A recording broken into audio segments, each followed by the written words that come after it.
Harper Audio presents Manifest Your Destiny, written and read by Wayne Dyer.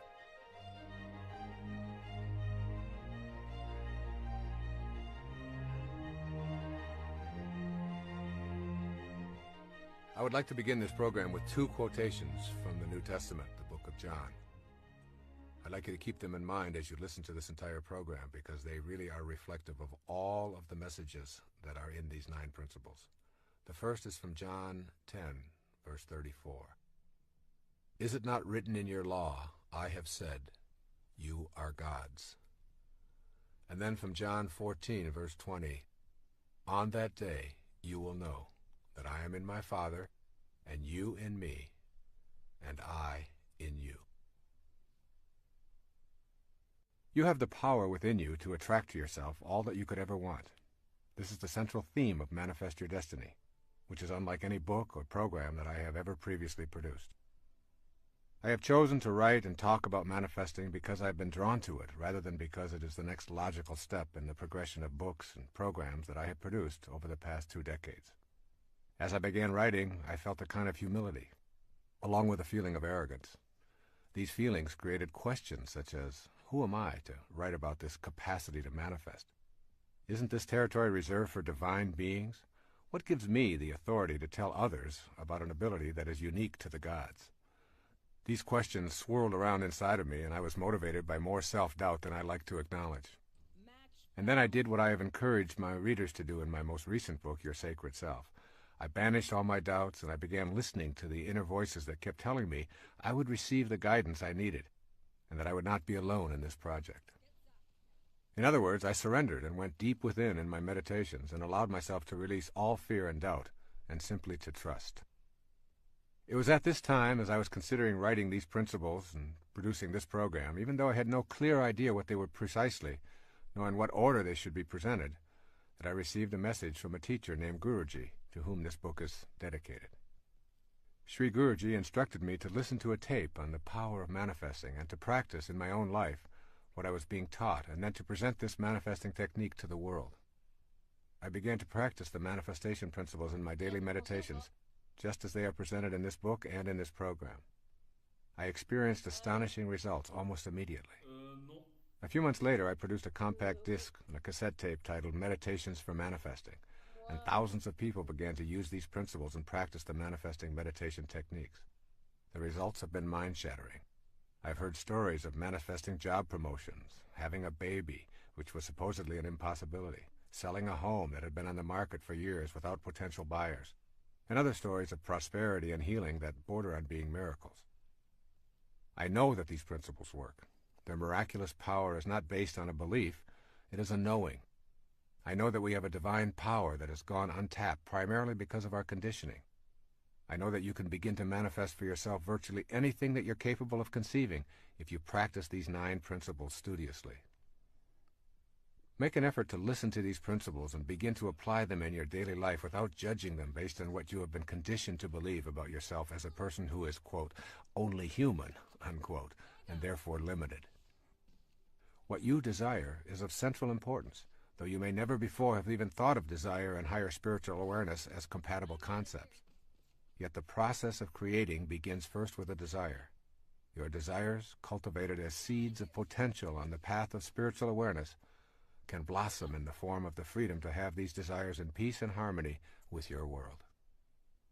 Giving yourself permission to explore this path is allowing yourself the freedom to use your mind to create the precise material world that matches your inner world. That inner world is the catalyst for determining your physical world experiences. You will have to abandon the idea that you are powerless over the circumstances of your life.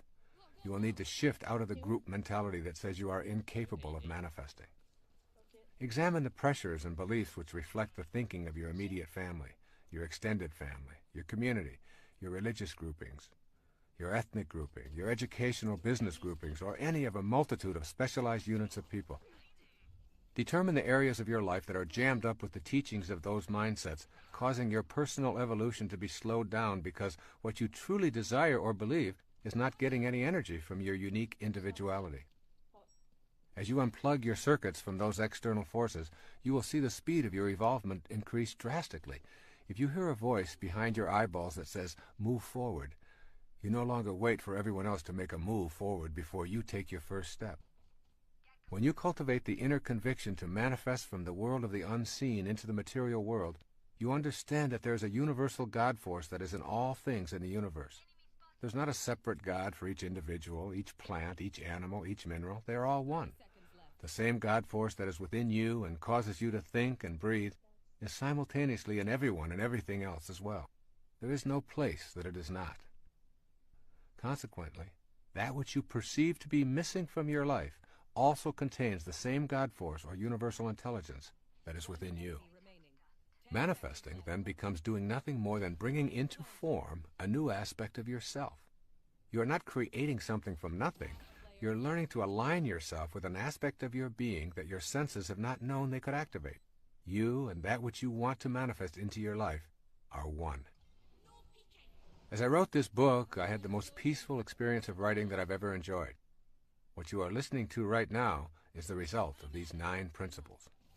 The key word I kept in mind as I wrote and allowed these principles to manifest through me was the word tight. That means to me no extraneous verbiage, no case studies, and a minimum of quotations. Each principle is explained in as straightforward a manner as I know how. Each came directly from my heart and not from my head. When I felt I had said what was needed to be said, and when I had provided specific suggestions for implementing the principles, I simply stopped. You are listening to the tightest handbook I know how to devise to teach the fundamental principles for spiritual manifestation. My internal knowing is that when you practice these 9 principles, you will be given guidance. You will not be alone on this journey, and you will see your desires manifest as your destiny in your daily life. Finally, you will know that your job is to say yes rather than how. I'm sending you all green lights. The first principle is called becoming aware of your highest self. Within you is a divine capacity to manifest and attract all that you need or desire. This is such a powerful statement that I suggest you listen to it over and over again and savor it before you begin this journey. Remember, within you is a divine capacity to manifest and attract all that you need or desire. Most of what we are taught to believe about our reality conflicts with this statement. I have a divine ability to manifest and attract what I need or desire. Becoming aware of your highest self does not happen through physical effort, nor can one rely solely upon supernatural techniques. What is essential is that you learn that you are both a physical body in a material world and a non-physical being who can gain access to a higher level. That higher level is within you and is reached through the stages of adult development. I present these stages with some degree of expertise because I've spent many years in each of them. They have been stepping stones to my awareness of my higher self. Each stage involved experiences that permitted me to move ahead in my thinking and my awareness. There are 4 stages of adult development. The first is called the athlete. The word athlete is intended as a description of the time in our adult lives when our primary identification is with our physical body and how it functions in our everyday world. This is the time when life seems impossible without a mirror and a steady stream of approval to make us feel secure. The stage of the athlete is the time in our adult development when we are almost completely identified with our performance, attractiveness, and achievements. Obviously, it is healthy to take good care of your body by treating it kindly and exercising and nourishing it in the best way your circumstances allow. Having pride in your physical appearance and enjoying compliments does not mean you are body fixated. However, if your daily activities revolve around a predetermined standard of performance and appearance, you are in the stage that I am calling here the athlete. The second stage is identified by the word the warrior. When we leave the athlete stage behind, we generally enter the stage of the warrior. This is the time when the ego dominates our lives and we feel compelled to conquer the world to demonstrate our superiority. My definition of ego is the idea that we have of ourselves as important and separate from everyone else. The ego-driven warrior objective is to subdue and defeat others in a race for the number 1 spot. During this stage, we are busy with goals and achievements and competition with others. This ego-dominated stage is full of anxiety and endless comparison of our successes. Trophies, awards, titles, and the accumulation of material objects record our achievements. The warrior is intensely concerned with the future and who might be in his way or interfere with his status. One enemy remaining. The third stage is identified by the term the statesperson. The statesperson stage of life is the time when we have tamed our ego and shifted our awareness. In this stage, we want to know what is important to the other person. We've begun to know that our primary purpose is to give rather than to get. The statesperson is still an achiever and quite often athletic. However, the inner drive is to serve others. Authentic freedom cannot be experienced until one learns to tame the ego and move out of self-absorption. When you can let go of your own thoughts about yourself and not think of you for a long period of time, that is when you become free. The statesperson stage of adulthood is about service and gratefulness for all that shows up in your life. At this level, you're very close to your highest self. The primary force in your life is no longer the desire to be the most powerful and attractive or to dominate and conquer. You have entered the realm of inner peace. It is always in the service of others, regardless of what you do or what your interests are, that you find the bliss you're seeking. There is one stage even higher than the statesperson, and this can be described by the word the spirit. When you enter this highest stage of life, regardless of your age or position, you recognize your truest essence, the highest self. When you know your highest self, you're on the way to becoming a co-creator of your entire world, learning to manage the circumstances of your life and participating with assurance in the act of creation. You become literally a manifester. The spirit stage of life is characterized by an awareness that this place called Earth is not your home. You know that you're not an athlete, a warrior, or even a statesperson, but that you are an infinite, limitless, immortal, universal, and eternal energy temporarily residing in a body. You know that nothing dies and that everything is an energy that is constantly changing. This inner infinite energy is not just in you, it is in all things and all people who are alive now and have ever lived. You begin to know this intimately. When you reach this level, you're in the space I think of as being in this world, but not of this world. Most people think of the spiritual world as a future occurrence that they will know after death. Most of us have been taught that the highest self is something that you cannot know as long as you're trapped in a body. However, the spirit is now. It is in you in this moment, and the energy is not something that you will ultimately come to know, but is what you are here and now. The unseen energy that was once in Shakespeare or Picasso or Galileo or any human form is also available to all of us. That is because the spirit energy does not die, it simply changes form. It can't die because it has no boundaries, no beginnings, no ends, no physical characteristic that we call form. That energy is within you. Gaining the awareness that you have a higher self that is universal and eternal will lead you to gaining access to the world more freely and to participating in the act of creation or manifesting your heart's desire. There is something called the seen and the unseen. Consider for a moment the world of form that you see around you, including your body. Who is that invisible I inside all of the tubes and bones and arteries and skin that are your physical form? To know yourself authentically, you must understand that everything that you notice around you was and is caused by something in the world of the unseen. That something is the world of the spirit. When you look at a giant oak tree, ask yourself what caused that tree to become what it is. It started from a tiny acorn. Your logical, rational mind says that there must be something resembling treeness within that acorn. But when you open the acorn, you find nothing resembling a tree. All you find is a mass of brown stuff. If you further examine the brown stuff, you will discover distinctly acornish molecules, then atoms and electrons, then subatomic particles, until finally you find that there are no particles, only waves of energy that mysteriously come and go.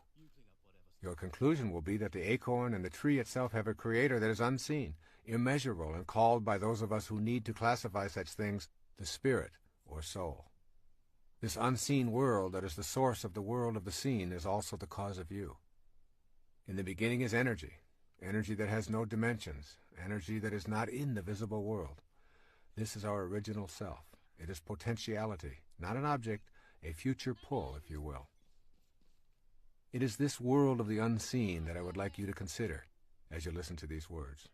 Look around you now at the world of form. Then look within and realize that the world began in the unseen dimension. Then make the big leap to the awareness that you are both of these worlds simultaneously.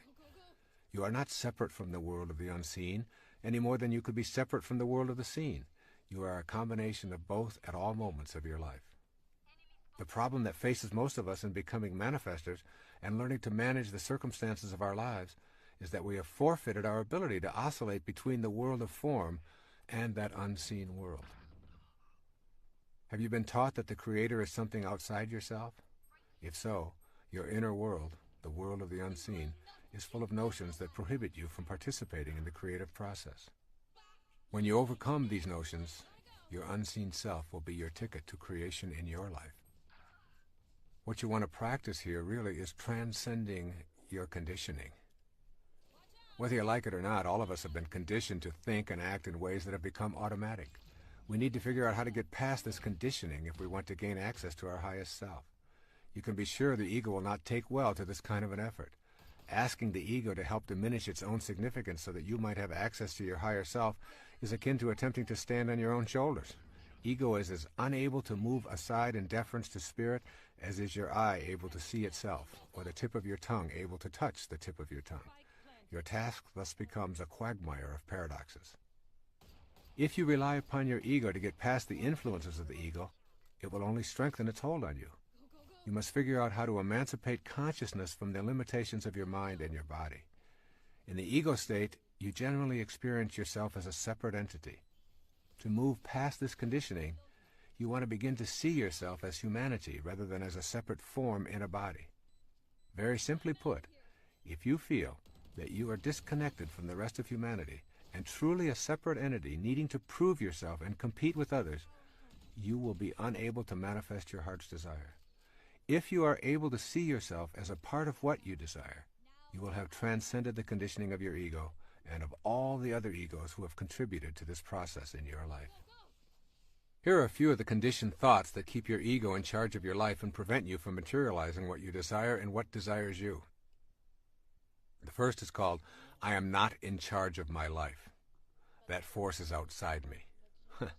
You can change this perception. Turn your attention away from the ego-dominated thoughts about the circumstances of your life to the present moment.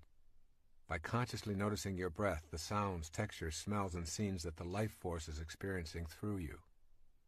A second conditioned thought says, people cannot manifest.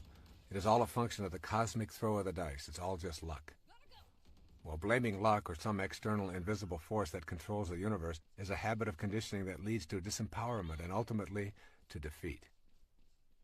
You are the universe. It is not something outside you. You are that force which is in everything, even the things that have previously failed to show up in your life. Remember, as you think, so shall you be. If you think you can't, you're right, and that is precisely what you will see showing up in your life. A third conditioned response, or thought. I have tried before and it's never worked for me. Here the conditioned response is believing that once having tried and failed, further efforts will yield the same results. Let go of your obsession with the past and with trying, and instead remain relaxed and casual in the moment. Your past is an illusion. It is the trail that is left behind you, and a trail behind you cannot drive you today, regardless of what you choose to believe. All you have is now, and you have never tried anything. A fourth conditioned thought. Only highly evolved beings can manifest. Here again, this is the ego saying that you are separate and distinct from your spiritual teachers and others who live at the highest levels. Relinquish those thoughts and replace them with seeing yourself as connected to everyone by that unseen life force that is your divine essence. The first spiritual principle directs you to overcome your conditioning.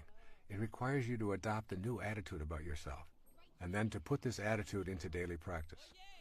I am encouraging you to know the highest self rather than read about it, to know it in the deepest reaches of your being, and then to never doubt it again.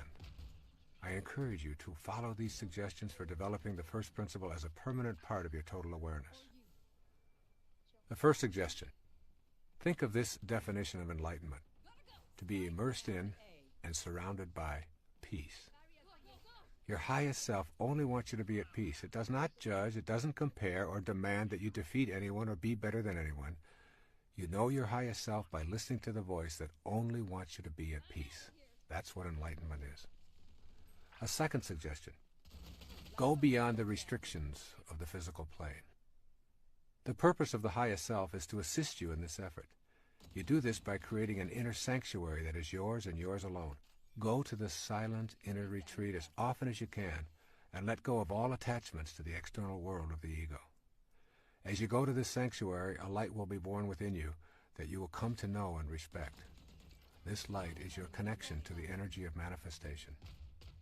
Here's a third suggestion: refuse to defend yourself to anyone or anything on the earth plane. This is the challenge of the highest self. Use your inner light for your alignment and allow those who disagree with that perspective to have their own points of view. You are at peace. You never explain, and you refuse to flaunt your energy. You know, and that is enough for you. And here's a fourth and final suggestion: surrender and trust in the wisdom that created you. This trust is your corner of freedom, and it will always be yours. Your highest self is not just an idea that sounds lofty and spiritual. It is a way of being. It is the very first principle that you must come to understand and embrace as you move toward attracting to you that which you want and need for this parenthesis in eternity that you know as your life. The second principle is called trusting yourself, is trusting the wisdom that created you.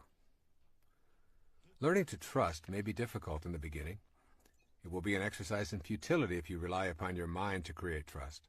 The mind attempts to come up with intellectual answers by using proofs, logic, and theoretical reasoning. In contrast, the method of the heart, focused on spiritual understanding, is an intuitive recognition of the value of love. The heart trusts the inner wisdom that it feels and spontaneously knows, whereas the mind demands scientific evidence before it will trust. When the mind seeks corroboration through specific proofs as an aid to spiritual understanding, it is encroaching into an area far more suited to the heart. For this reason, it is necessary to trust what the heart knows. Without total trust, it is impossible to know the miracles of the higher self and become a manifester. This means cultivating a harmony between mind and heart, and for most of us this means terminating the intellect's domination. It is with this surrendering process that trust begins to flourish, replacing doubt. Here are two theories describing our place in nature. I think you will agree that the first theory illuminates why mistrust of ourselves and our divine abilities is so deeply rooted. The first theory is called nature as a mechanism. In this mechanistic view of nature, everything is an artifact made by a boss who has many different names. In the Western view, the boss is called God. This God is often depicted as a white-bearded male who roams around the sky creating the natural world. The world is a construct and God the constructor.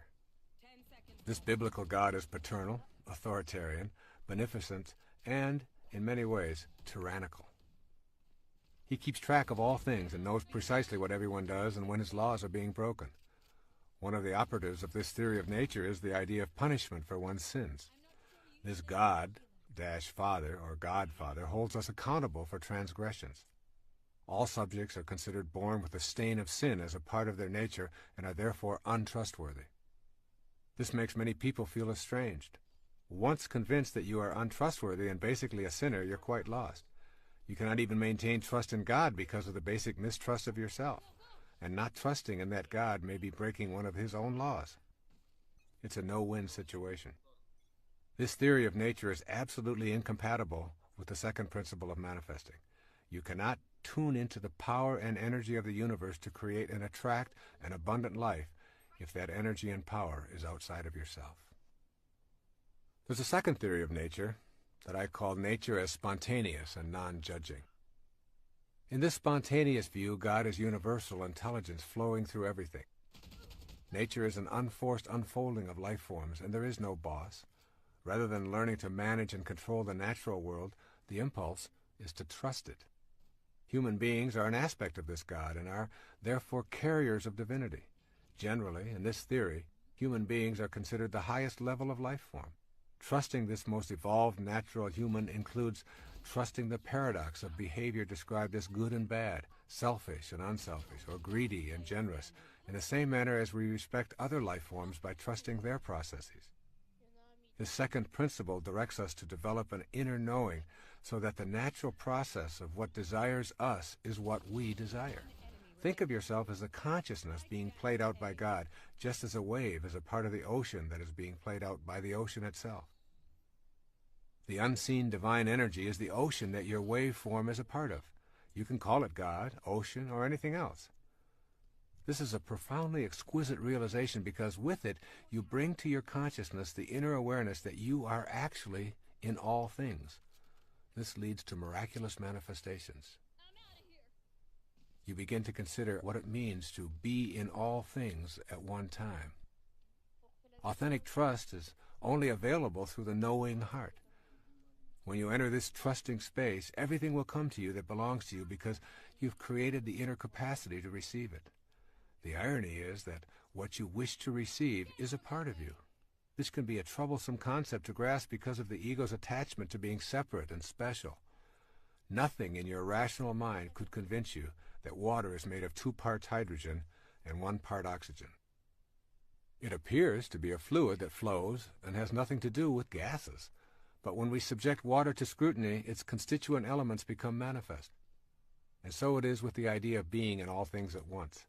If you truly trust in this notion, you realize that everything that you perceive as missing in your life is a part of the same energy that you are. Manifesting becomes the art of bringing to yourself that which is already you. I have deliberately chosen not to use many quotations in this program. But I want to emphasize that every spiritual master and all of the saints and teachers and gurus or priests throughout history have espoused similar advice. This perennial philosophy connects all humanity from tribal and ancient to civilized and present times. It is the message that God is within and outside every living thing, and that there is a world we are a part of that is not subject to the changing world of time and space that we presently are a part of. Since it is everywhere, it is not only within you, it is you. The meaning of this is that God is not to be found so much as discovered within yourself. The statement, "Thou art the path," is more than an ecclesiastical admonition. It is a statement of your reality. And then you must consider prayer and what it means to understand this concept of trust. In the matter of prayer, it seems that we often view God as a gigantic vending machine in the sky who's going to grant us our wishes when we put in the proper tokens in the form of prayers. We expect to insert prayers, then pull on the knob and hope that God will dispense the goodies. The God vending machine becomes the object of our veneration. We tell the machine how good it is and how much we worship it and expect it to be good to us in return. The basic premise here is that God is outside us, and therefore what we need and want is also outside of us. If we believe that we are separate from God, the vending machine approach to prayer reinforces and deepens that belief. I prefer to promote the idea of prayer in its essence as a communion with God. What we seek in prayer is the experience of coexisting with God. Prayer is our communication of readiness for the desires of this sacred energy to manifest through our human form. Therefore, the true experience of God does not change or alter God, but it changes us. It heals our sense of separation. If we are not changed by prayer, we have denied ourselves the opportunity to know the wisdom that created us. The search for happiness outside ourselves rekindles the idea that we are not whole and relegates prayer to the status of a plea to a boss God. We are then asking for favors rather than seeking a manifestation of our invisible, inspired self. Prayer at the spiritual level I'm talking about is not asking for something any more than the attempt to become a manifester is asking for something to show up in your life. What I call authentic prayer is inviting divine desire to express itself through myself. It expresses my experience of oneness with the divine energy. This may sound like a radical or even blasphemous notion, but is the source of all spiritual traditions. Here's a few examples. In Christianity, they say the kingdom of heaven is within you. In Islam, they say those who know themselves know their God. In Buddhism, they say, look within, you are the Buddha. In Vedanta, they say Atman, or individual consciousness, and Brahman, universal consciousness, are one. Yoga says God dwells within you as you. Confucianism, heaven, earth, and human are of one body. And in the Upanishads, the ancient texts of the Hindus, by understanding the self, all this universe is known. Overcoming your conditioning in this area is crucially important. Replace thoughts about your experiences with the experience of prayer. For instance, praying in this sense can be a sentence such as, "Sacredness, guide me now," or "Sacred love, flow through me now," silently reciting instead of thinking thoughts. Prayer in this form is tilling and clearing the inner self of ego chatter, so that what you desire and what desires you can grow. My own personal practice of prayer is participating in a communion with God, wherein I see God within me and ask for the strength and the inner awareness to handle whatever confronts me. I keep reminding myself that heaven on earth is a choice I must make, not a place I must find. Trust, then, is the cornerstone of my praying, and with it comes the peace that is the essence of manifesting. And this idea of peace really becomes the result of this trust. You may recall that earlier I defined enlightenment as being immersed in and surrounded by peace. The more you trust in the wisdom that creates all, the more you will be trusting in yourself. The result of trusting is that an enormous sense of peace becomes available to you. As this awareness grows, you will discover that you are a more peaceful person, and consequently, that enlightenment becomes the way of your life.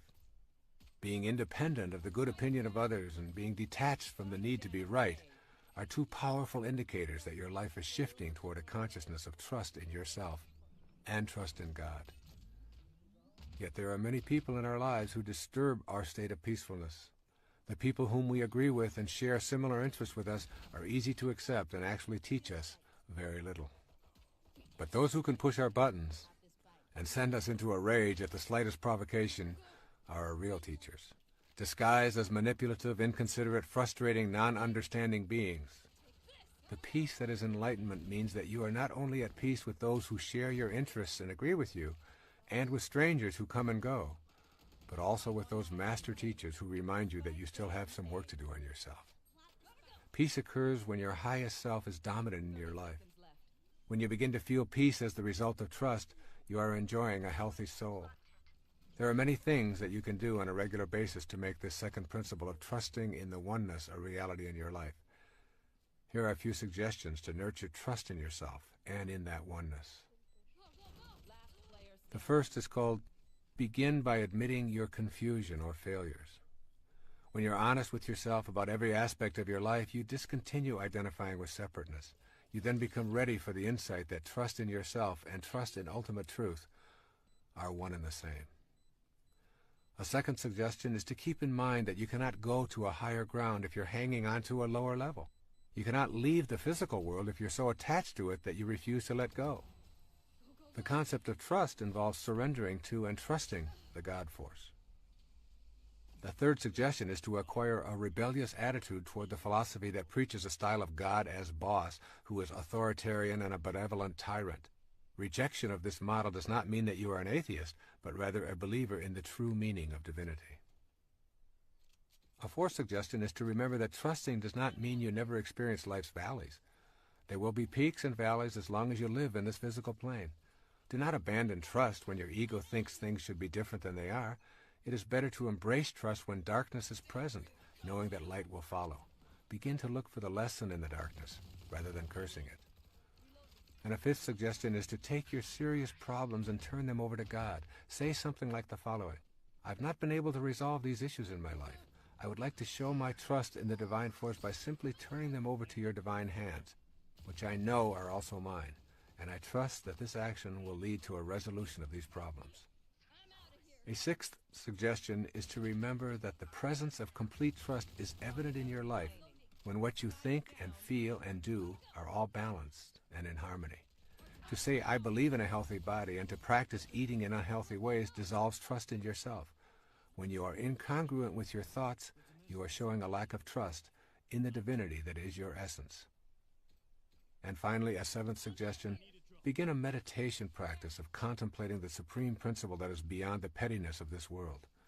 Meditation is not merely making the mind think that it is meditating. Meditation is literally the embodiment of truth and trust. It is knowing that I can confront myself in a spirit of serenity and that what I seek will be attracted to me. This, then, is the energy of manifesting, and it comes most frequently when the mind is quiet.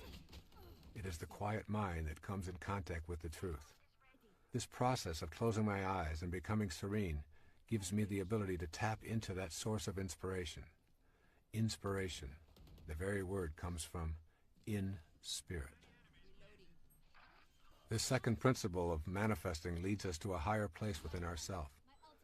You will be a silent sage, moving through this material plane knowing that you have tapped into a source of inspiration that provides you with all the sustenance you need.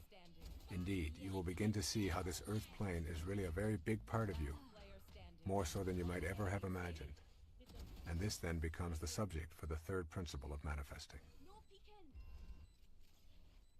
This third principle of manifesting is called, you are not an organism in an environment. You are an environed organism. One of the reasons the idea of being able to manifest is so foreign to most of us is because we have been brought up to believe that as individuals, we are separate from our environment. We think it is our role to dominate it. Armed with this kind of logic, we are diminished in our ability to sense our connection to the environment. This third principle of manifesting begins with the understanding that it is absolutely impossible to describe ourselves as separate from our environment. I am coining a new word for the purpose of articulating this principle. Consider yourself an environed organism.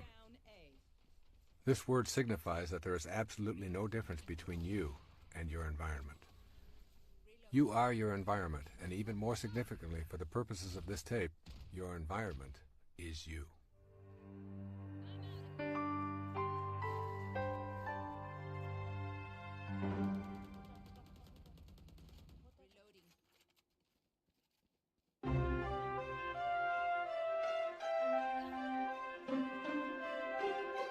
Think about your own nature as an environed organism.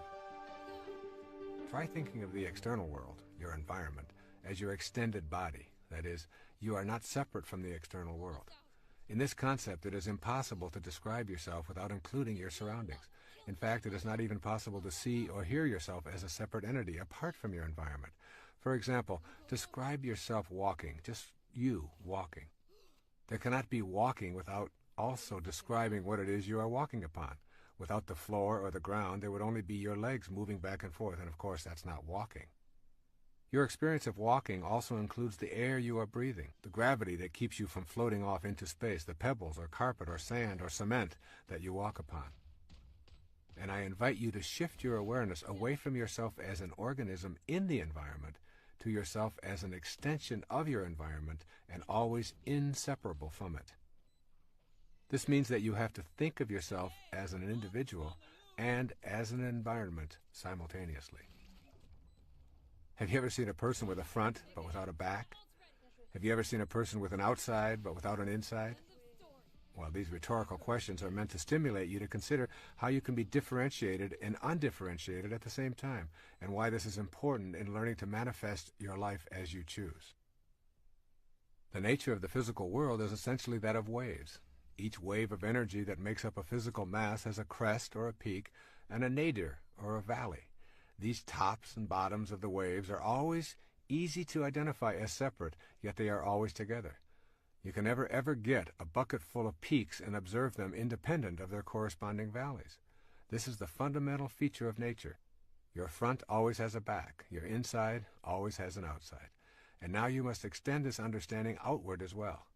You are distinct, just like the tops of the waves that make up your natural physical self, but you are irrevocably connected to the outer world, just as that bottom of the wave always has a top. When you begin to see this simple truth, mystical experiences of manifesting also open up to you as a genuine possibility. You see, you're either pushing nature around, or you're seeing it as yourself, one or the other. When we think of ourselves as distinct from our environment, we take on a posture of exercising control over it. We destroy forests and swamps and mountains and rivers and wildlife or anything else that obstructs profit and convenience over something we call advancing civilization. We defend these activities without understanding that we are also destroying ourselves. As we have seen, we cannot be described independent of our environment any more than our outside can be described without our inside. When we can respect that which appears to be external to us, we will build to live in harmony with, rather than in control over, our environment. In our personal lives, recognizing nature as ourselves opens up an entirely new world of manifestation. Your new faith will no longer permit you to see anything as separate.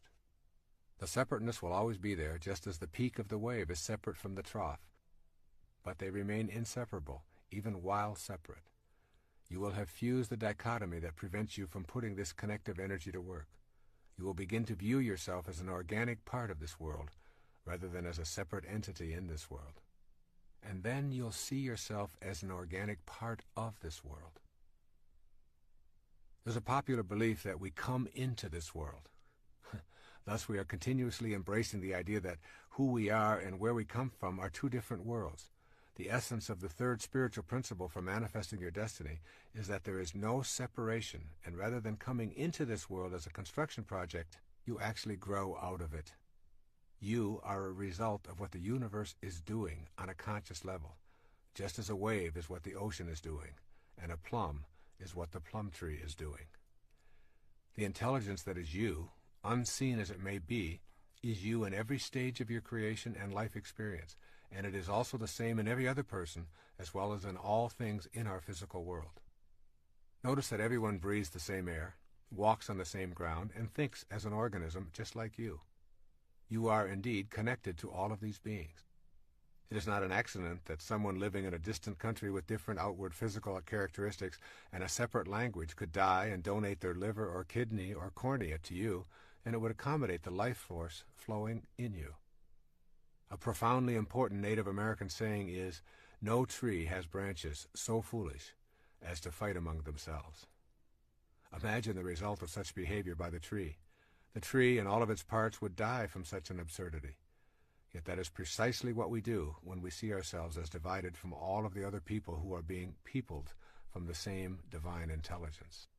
When you know that you grow out of this world just as an apple does from an apple tree, then you identify with the spiritual essence. It is in identification with this inner essence that you make your connection to everything else. And it is with this connection that you begin to attract your desires to your physical world. I want you to gain a clear sense of how you are actually growing out of this world. You are not a momentary flash of embodied consciousness between two eternal blacknesses. You are an essence that is eternally growing in this world, a world in which the spirit and the manifestation of that spirit appear to be different to the senses, and indeed they are, but they are also connected. This awareness is crucial as you proceed along the manifesting path. That power is in you, but it's not yours alone. The power and the magic of this world cannot be reserved for the exclusive use of anyone, including you. It is available at all times. However, it does not belong to anyone. What you are doing as an environed organism is making contact with an energy that is beyond the dualism of the earth plane, and yet is connected to it at the same time, separate but distinct.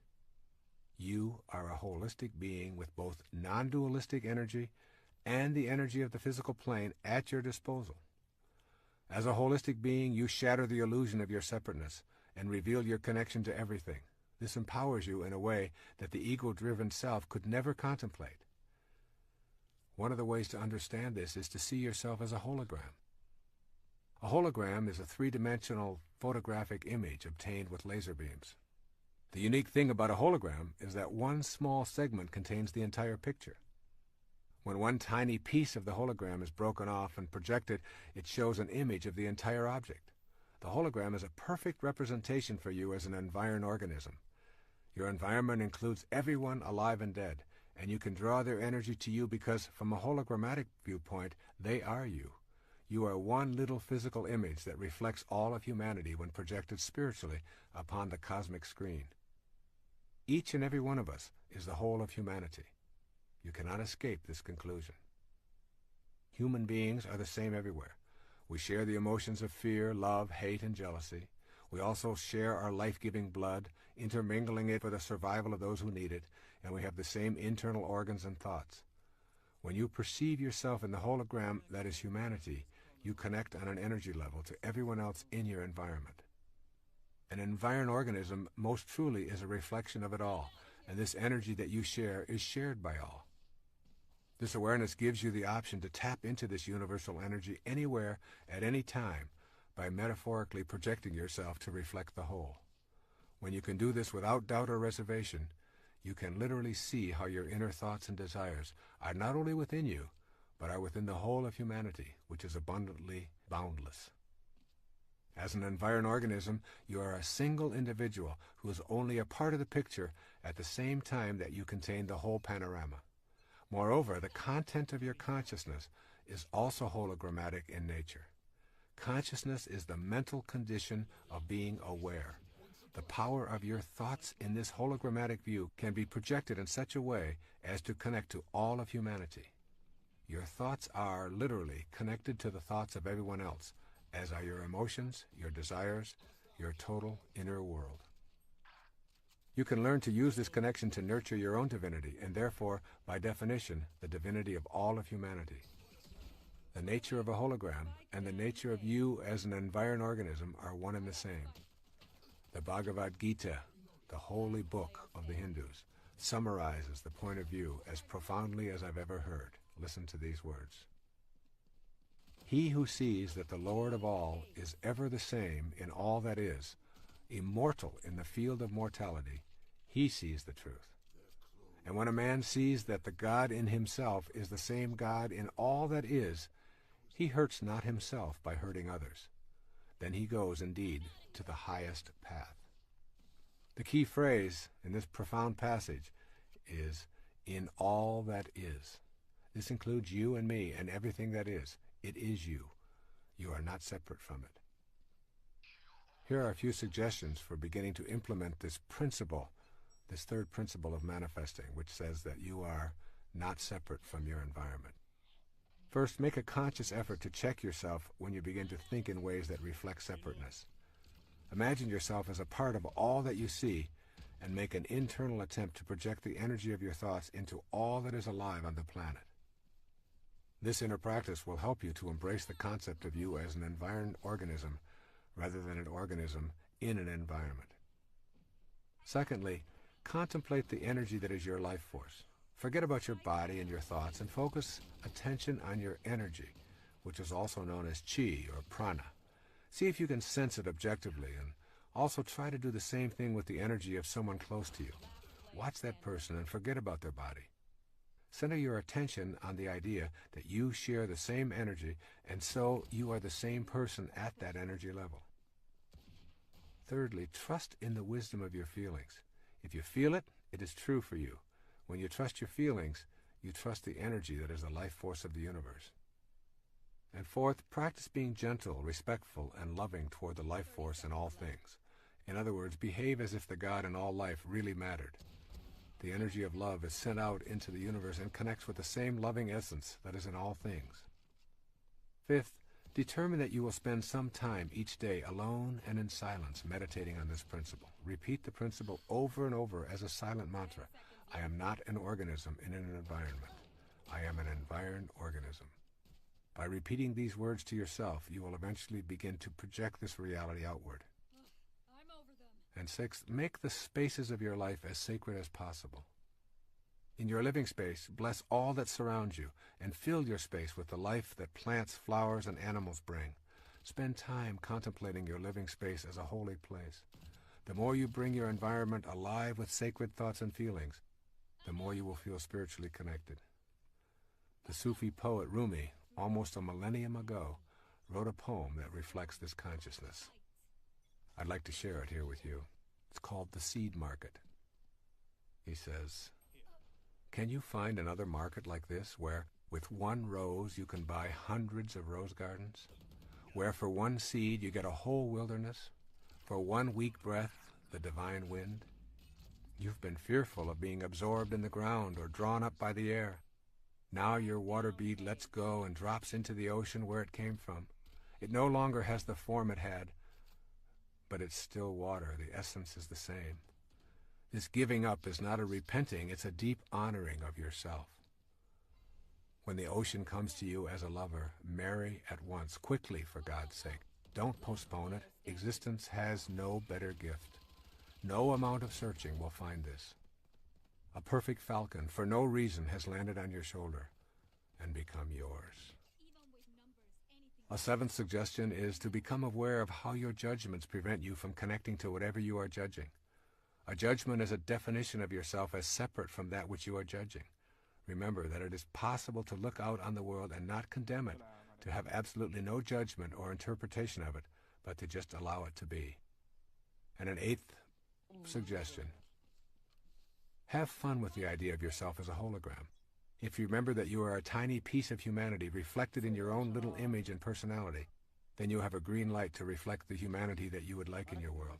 You are one tiny bit of a 6 billion or so piece hologram, and you reflect all of those 6 billion pieces at every given moment of your life. This is the third principle of spiritual manifestation. We are all simultaneously our own beings and all that is outside us as well. We cannot ever separate ourselves from our environment while we are in a physical body. Knowing this puts us in touch with the energy of attraction. That is the subject matter of the fourth principle. The fourth principle of spiritual manifestation says, you can attract to yourself what you desire. The central notion of manifesting is the understanding that you have within yourself the ability to attract the objects of your desire. Now, this may still seem to you to be out of your power, but if you have understood the previous three principles, then you're beginning to know that this power is within you. Being able to attract your desires may seem more likely when you consider how things move from the world of the formless into the world of the form. In one of the most intriguing sentences in the New Testament, St. Paul addresses this process of creation. He says it this way: things which are seen are not made of things which do appear. St. Paul is telling us that the creative energy is neither solid nor restricted. The physical world of form originates in something other than the form itself. St. Paul's words form the basis for my writing about this principle and for several of those to come in this tape. I believe they suggest how energy informs our ability to attract what we desire.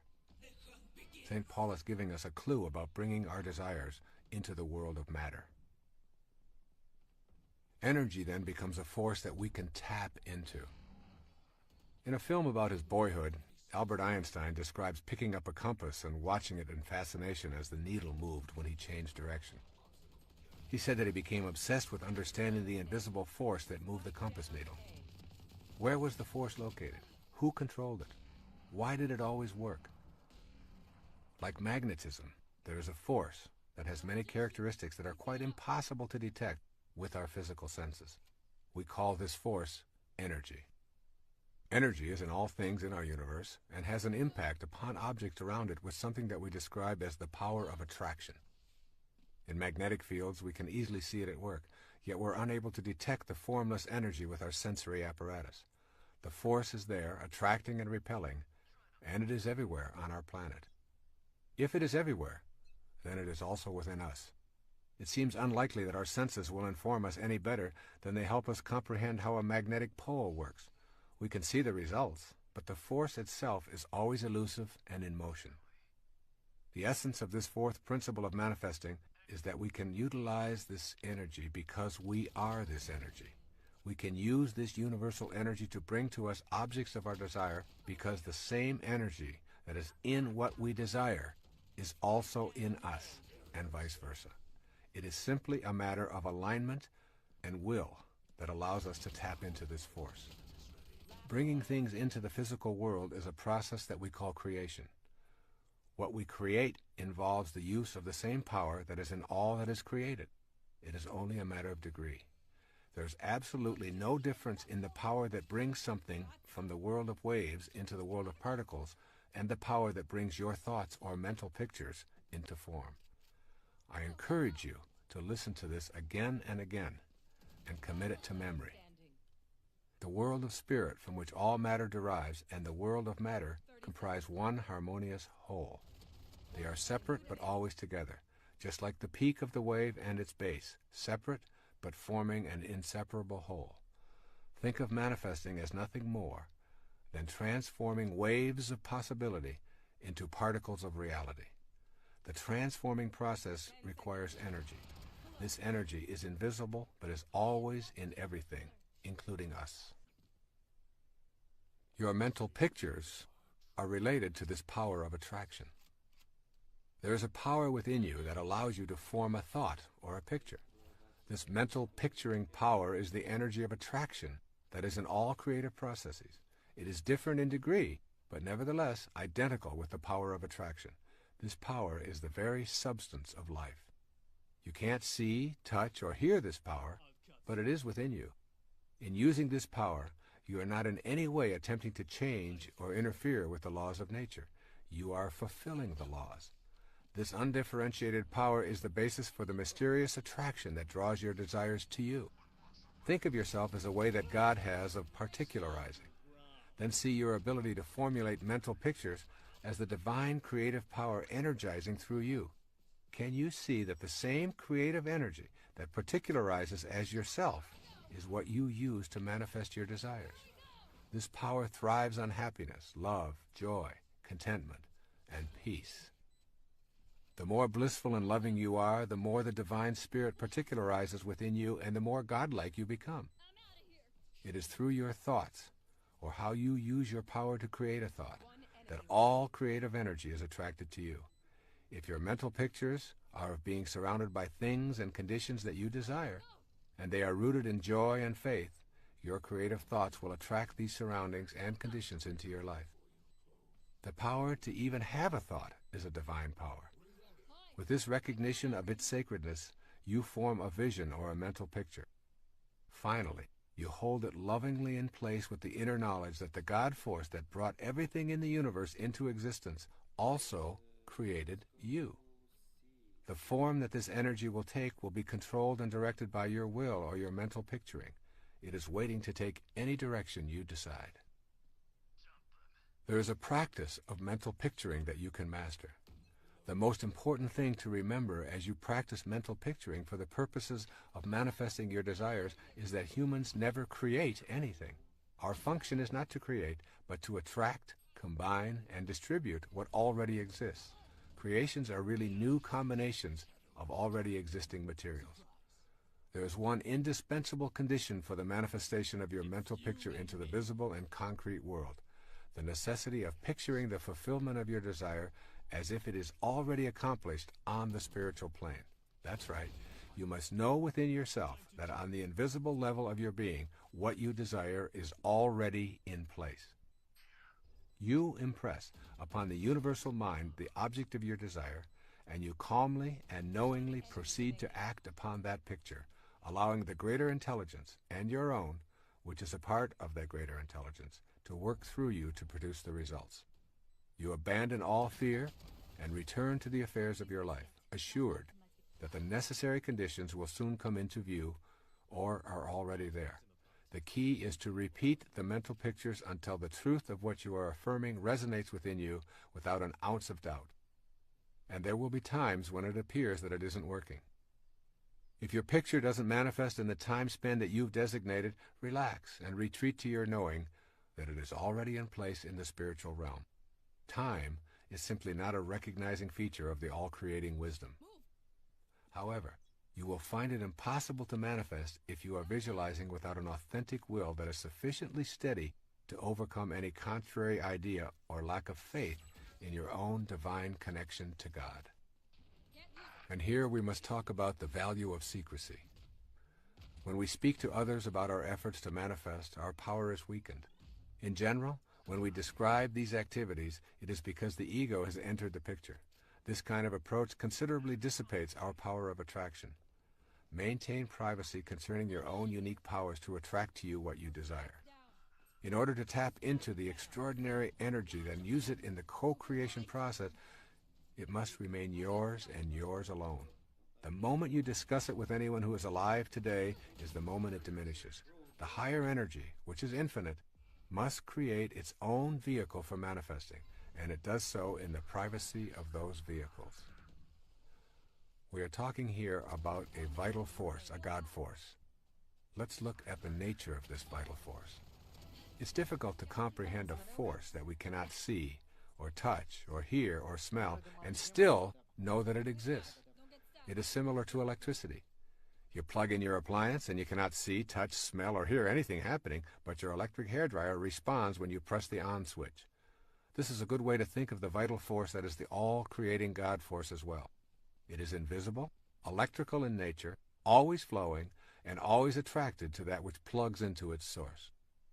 A second characteristic of the life force energy is that it is always expanding, and it is unlimited in supply.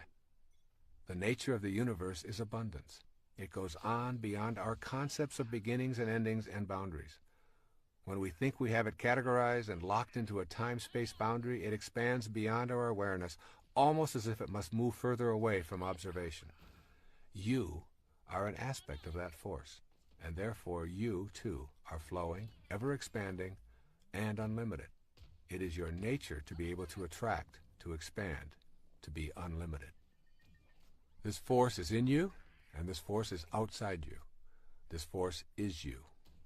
By knowing the nature of this force and seeing yourself as a divine expression of it, and by going within to the power that permits you to picture a desire, and then tapping that power with a private, loving, cheerful knowing, you are on your way to using this vital force in ways that were unavailable to you with your conditioned view of yourself. Let's look at some ideas for putting this principle into work in your life. When first arising in the morning, take a few moments to be alone and ask yourself, how did the conditions of my life that I would like to change first come about? How can I facilitate making conscious contact with my unlimited, invisible source of energy? You'll soon realize that the conditions of your life have been manifested by you, even though you are not conscious of bringing them about. Your thoughts and mental pictures of lack and scarcity and self-absorption and authoritarianism and illness and guilt and worry, and all of these have been put into the universal spirit and have manifested in your life. You can hasten your conscious contact by radiating a totally new kind of mental picture while applying this fourth principle. And then secondly, explore the possibility that the reason you believe that life is limiting is because you have assumed limitation to be in your life. Does your view of life include the natural creative process reproducing within yourself? Stay in this place within, and you will know conscious contact with the divine, all-creating intelligence. And then thirdly, never limit the spirit in any way. If you experience any kind of friction, know that it is an error in your thinking and picturing. Just continue to tell spirit what you want without telling it how you want it to happen. Then retreat in faith and trust. Fourthly, keep your mental picturing to yourself. What you want to attract is a private matter between you and God. And fifthly, begin to act as if what you would like to attract is already in your life. If you want to create healing, formulate the picture, radiate out that energy to connect with the all-creating energy, be cheerful and trusting in your knowing, share it with no one, and then begin acting in a new, healthy manner. If you want to materialize more prosperity, then start the process of thinking abundantly and acting that way also, giving thanks for all that has manifested into your life. And sixth, I recommend that you browse through Walt Whitman's Leaves of Grass daily. Here's a portion that speaks of our oneness with the divine energy. Listen to Walt Whitman. Athwart the shapeless vastness of space, how should I think, how breathe a single breath, how speak, if, out of myself, I could not launch to those superior universes? Swiftly I shrivel at the thought of God, at nature and its wonders, time and space and death, but that I, turning, call to thee, O soul, thou actual me, thou matest time, smilest contented death, and fillest, swellest full the vastness of space. And so it is with you, no different from Walt Whitman or anyone else in the universe.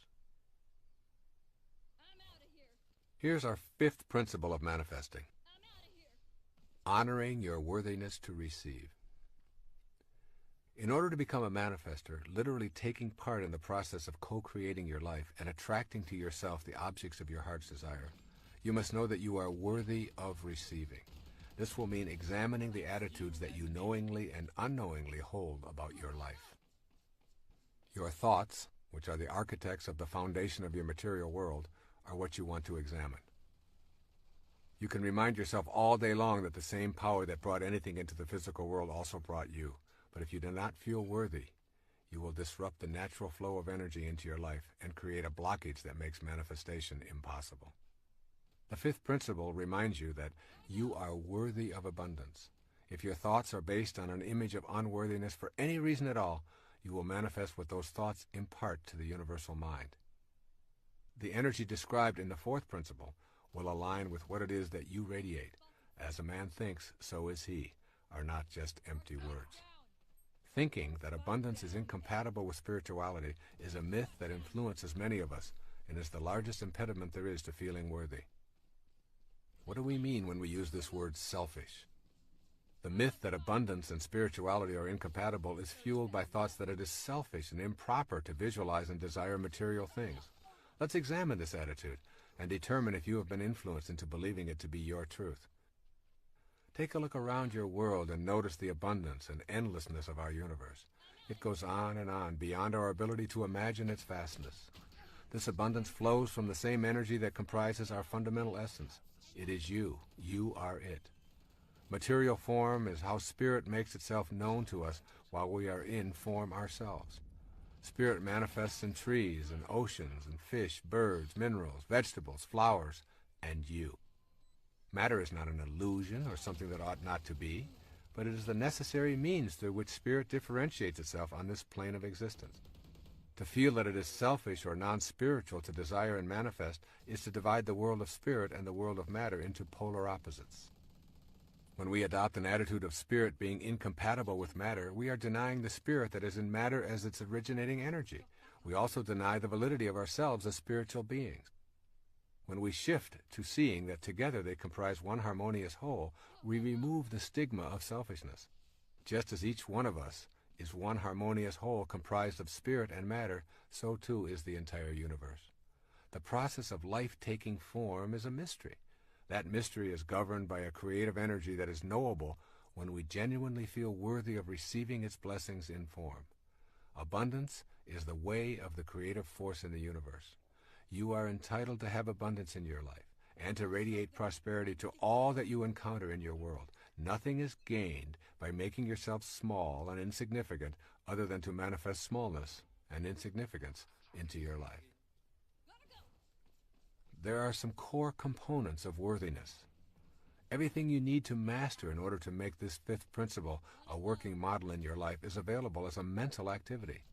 You do not need to go out into the world and conquer it in any way. It is simply a matter of changing your mind about your basic worthiness to receive all of God's blessings, be they material or otherwise. Here are 5 major perceptions of beings who know they are worthy and deserving of all of God's blessings. The first says, "My self-esteem comes from myself." This person's statement of his or her inner perceptions might be something like the following: "As a child of God, my worthiness is a given. I am not divided into spirit and body. Rather, I am a part of the all-knowing creation called God itself." Too often, the ideas of other egos are what constitute our impressions of ourselves. We listen to the admonitions of others who have low self-regard and who are attempting to exert influence and power over us. It is beyond the scope of most young children to resist these ideas. But as adults, we can look back at this hypothesis and free ourselves from its absurdity. You must know within that you are part of the light that lighteth every man. You are evidence of the existence of God, and in your own particularized individuality, you have God within you. Therefore, you must be able to say with conviction, "God is me, and I am God." It is this truth that will free you from your feelings of unworthiness to attract to yourself all that you desire. Your desires are the very tools that allow you to grow and experience the perfection of the universe. They take you beyond any limitations that you might have embraced and lead you to a higher spiritual awareness. Even the idea of achieving enlightenment and mastery is a desire, and one you must honor. A second statement of those who feel worthy: "I accept myself without complaint." A person with this self-perception thinks something like the following: "I am willing to face everything about myself without lapsing into self-contempt or repudiating my essential value as a piece of God."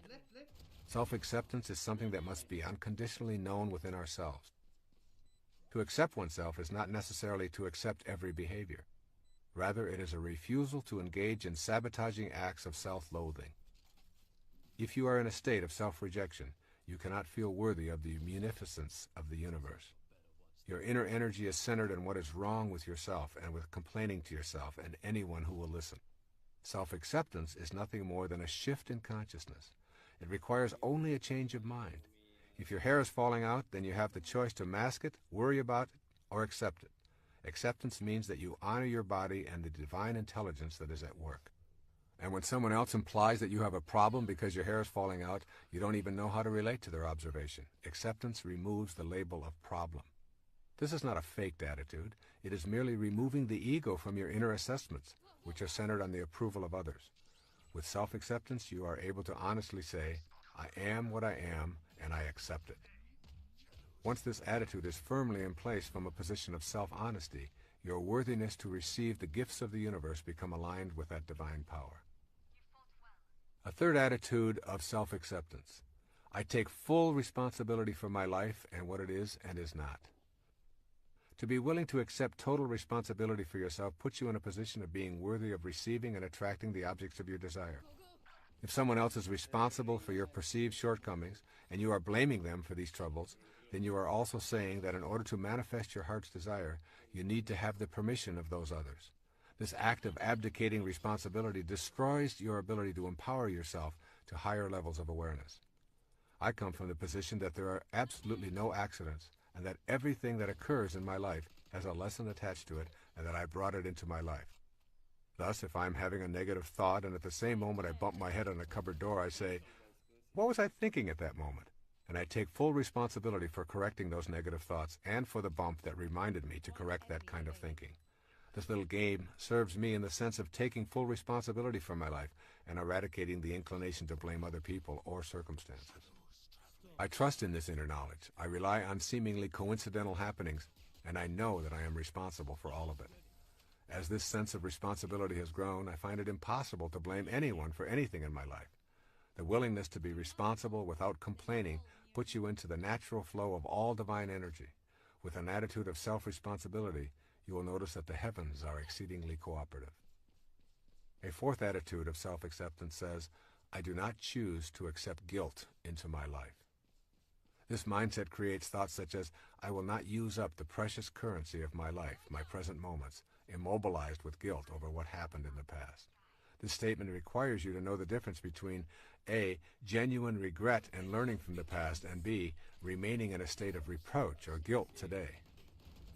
Learning from one's mistakes and taking corrective action are spiritually and psychologically sound practices. You did it, you didn't like the way you felt afterwards, so you decide not to repeat the behavior. That is not guilt.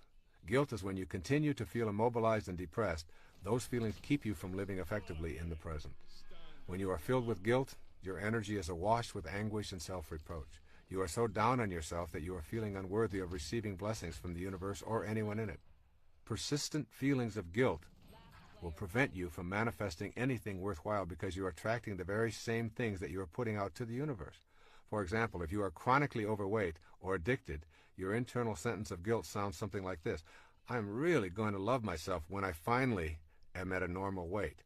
Or I will truly value myself as a worthwhile human being when I am finally over this addiction once and for all.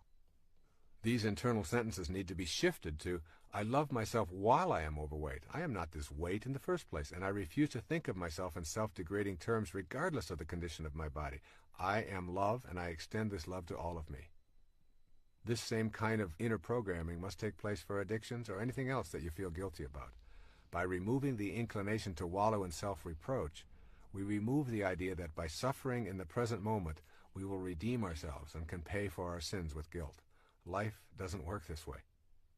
The solution is in loving yourself and in trusting in God that your shortcomings are nothing more than lessons leading you to a new spiritual level. And finally, a fifth assessment of those who have self-acceptance. I understand the importance of having harmony between my thoughts, my feelings, and my behavior. To the extent that you remain incongruent in any of these three areas of thinking, feeling, or behaving, you will impede the process of heightened awareness and the ability to manifest your heart's desire. This is the last of the 5 points that contribute to your feelings of worthiness about receiving God's munificence into your life. It is also the most significant because it defines your level of integrity.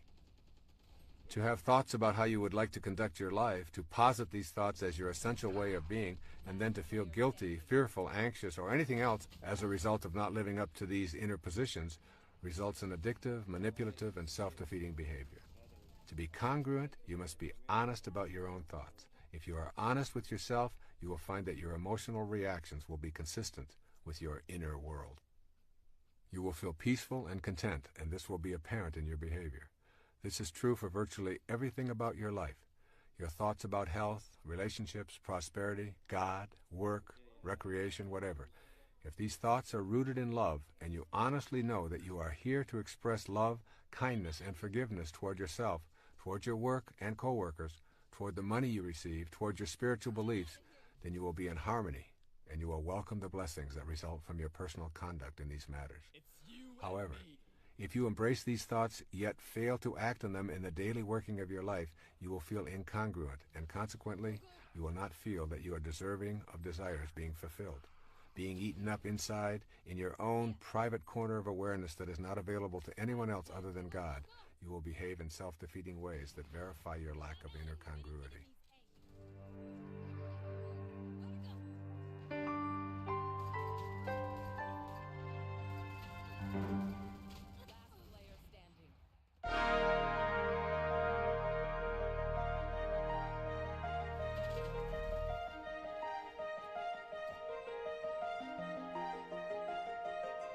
These 5 attitudes provide you with the tools for creating an inner atmosphere of worthiness.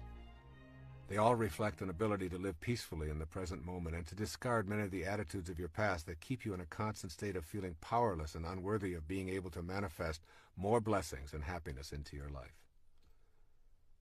And then it's necessary to begin to look at how you can unbond yourself from your past wounds. The inclination to bond to our wounds, rather than move past them, traps us in a constant state of feeling unworthy. A person who has experienced traumatic events in life, such as incest or abuse or sexual molestation or the death of loved ones or traumatic illnesses or accidents or family disruptions or drug addictions, can become bonded to them and replay them for attention or pity. Very often the tale of these woes is told with a sort of urgency for the listener to know how horrible the wounding was and still is. The ego uses this energy as a power play in individual and group situations to encourage discussion of one's struggle to survive the wounding. This can keep individuals from advancing spiritually and reinforce the image of themselves as unfortunate. The tendency to bond with the wounds of our lives reminds us of how unworthy we are of receiving anything that we really would like because we remain in a state of suffering. The more these painful stories are recalled and repeated, the more we are guaranteed of not attracting our desires. Notice your body when it is wounded. An open wound actually closes up quite quickly. Just imagine what it would be like if that wound remained open for a long time. It would become infected and ultimately would kill the entire organism. The closing up of a wound and allowing it to heal can work the same way in your inner world of thoughts. When you go backward and continuously relive your pain, including labeling yourself incest survivor, alcoholic, sexual abuse survivor, you do so because of your inner experiences of bitterness. This harvest of bitterness keeps you from feeling worthy. So don't lead with your injuries. Deal with them and ask family and friends to be compassionate while you are grieving or recuperating. Then ask them to kindly remind you when it has taken on the form of a predictable response. The way out of bonding to your wounds is through forgiveness. Forgiveness is the most powerful thing you can do for your physiology and your spirituality. Forgiveness means that you fill yourself with love and you radiate that love outward and refuse to hang on to the venom or hatred that was engendered by the behaviors that caused the wounds in the first place. Forgiveness is a spiritual act of love for yourself, and it sends a message to everyone, including yourself, that you are an object of love, and that is what you are going to impart. Feeling worthy is essential to being able to attract to yourself what you desire. It is simply a matter of common sense. If you don't feel that you deserve something, why would the divine energy that is in all things send it your way? Let's look at a plan for adopting and honoring your worthiness to receive and attract from the divine source. The word inspiration literally means to be infused with spirit. In spirit, if you will. Practice doing what you love and loving what you do each day. This puts you in spirit and literally provides you with the enthusiasm for being a worthy recipient of God's grace. The word enthusiasm comes from the Greek root entheos, to be filled with God. Then make every effort to remove internal habits of pessimism, negativity, judgment, complaints, gossip, cynicism, resentment, and fault-finding from your vocabulary and your inner dialogue. Replace them with optimism, love, acceptance, kindness, and peace as your way of processing your world and the people in it. Then give yourself quiet time each day to erase feelings of unworthiness. And also read spiritual literature and poetry and listen to soothing classical music whenever possible. I have found that simply reading the poetry of Walt Whitman or Rabindranath Tagore or Rumi puts everything into a more sacred perspective for me. This beautiful poem from Khalil Gibran's The Prophet is an example of such literature. Pay particular attention to the words, "Your hearts know in silence the secrets of the days and nights," and "For the soul walks upon all paths." Here's Khalil Gibran on self-knowledge. And a man said, "Speak to us on self-knowledge." And he answered, saying, "Your hearts know in silence the secrets of the days and nights, but your ears thirst for the sound of your heart's knowledge. You would know in words that which you would have always known in thought. You would touch with your fingers the naked body of your dreams. And it is well you should. The hidden wellspring of your soul must needs rise and run murmuring to the sea, and the treasure of your infinite depths would be revealed to your eyes, but let there be no scales to weigh your unknown treasure, and seek not the depths of your knowledge with staff or sounding line, for self is a sea boundless and measureless. Say not, I have found the truth, but rather, I have found a truth. Say not, I have found the path of the soul. Say rather, I have met the soul walking upon my path. For the soul walks upon all paths. The soul walks not upon a line, neither does it grow like a reed. The soul unfolds itself like a lotus of countless petals. Allow yourself to be surrounded by things of beauty as much as possible. Each evening I leave my typewriter and I go out to the beach and I experience the magnificence of the sun setting over the Gulf of Mexico. To be a part of this sunset fills me with a sense of home beyond this planet and opens me up to the deeper nature within myself. I could never feel unworthy of the grace and munificence of the universe when I'm immersed in such beauty.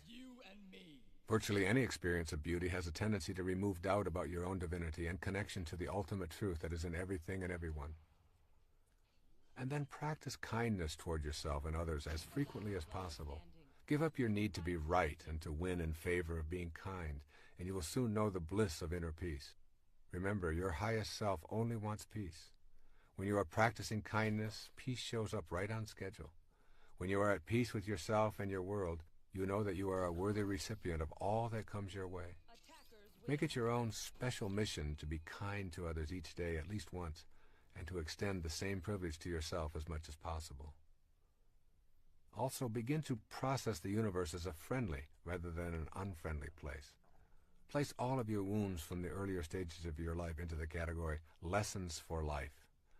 Remember, for every act of evil, there are a million acts of kindness. This universe runs on the energy of harmony and balance. Breathe in that energy and breathe out the ideas of your being life's victim. And finally, say it over and over until it registers. I am what I am, and I am worthy of the abundance that is the universe and all that is in it, including me. You are now on a path of knowing you are worthy of attracting and manifesting in your world. You are aware of your highest self. You trust in yourself and the divine wisdom that created you. You know that you are not separate from your environment and that the power to attract is within you. The next principle involves the energy of love and how important it is to know and experience it in all of your being before you begin applying the last three principles of manifestation. Our sixth principle for spiritual manifestation is called connecting to the divine source with unconditional love.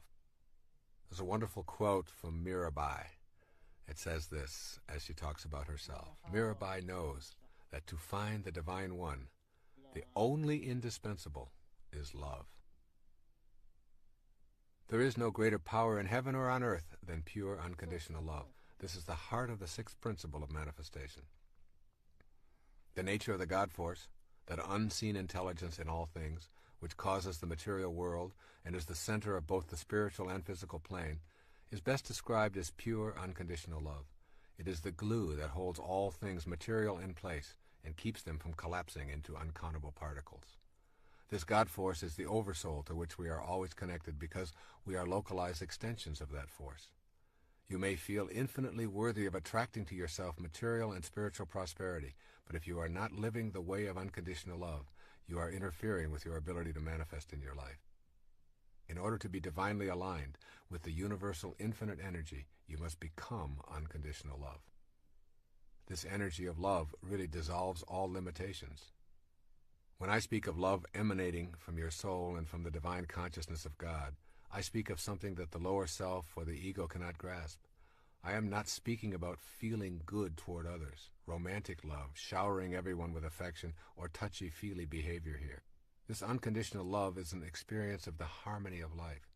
It is simply too deep and too profound for our ordinary selves to activate.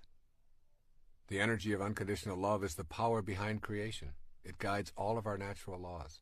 This love can be imagined as a vibration that carries thought forms from one's mind into material expression. In its highest nature, love is the force that we recognize as the will of God. It is the alchemy that we embrace to make sense of how things are materialized from the world of spirit. I suggest you embark on an experiment in which you practice unconditional love for several days, perhaps even a week.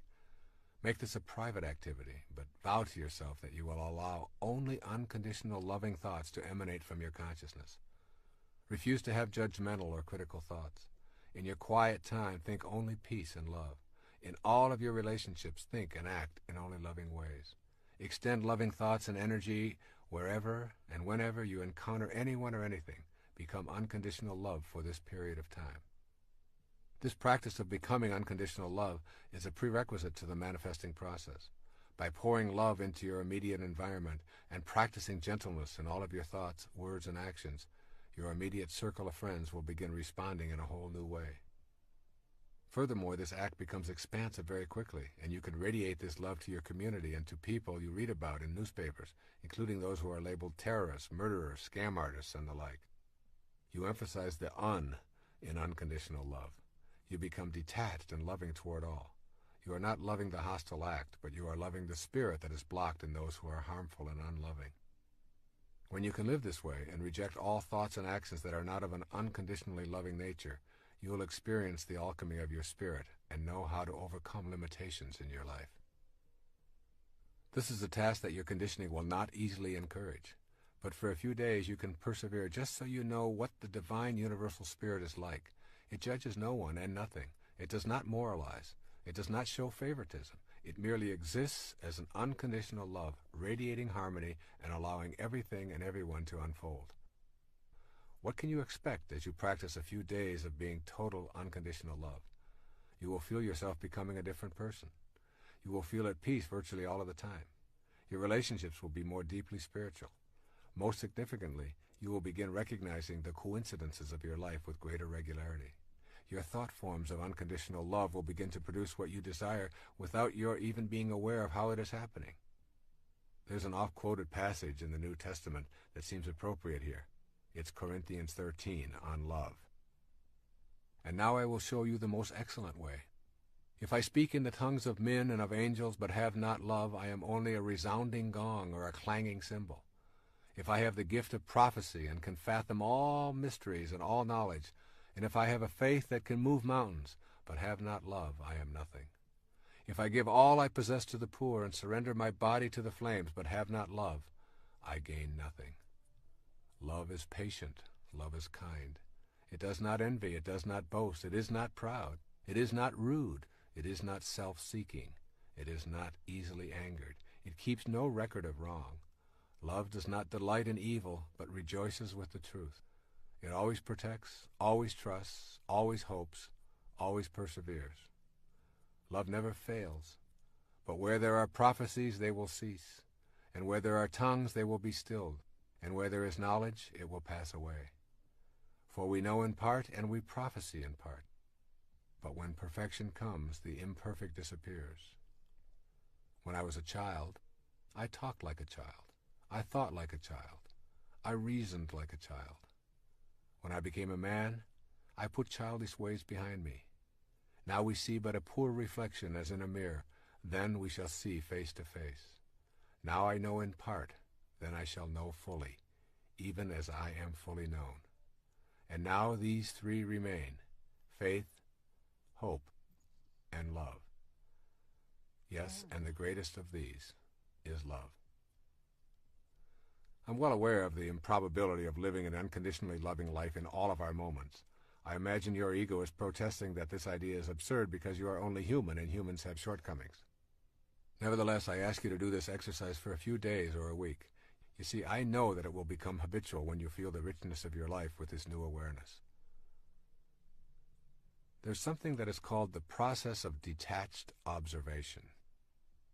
One of the great meditation exercises that I learned many years ago involves imagining lifting yourself out of your body and floating into space so far that you are actually observing the entire planet. If you do this, try to imagine what the Earth is like without you on it. It is a very difficult task for your ego to even contemplate the world without you on it.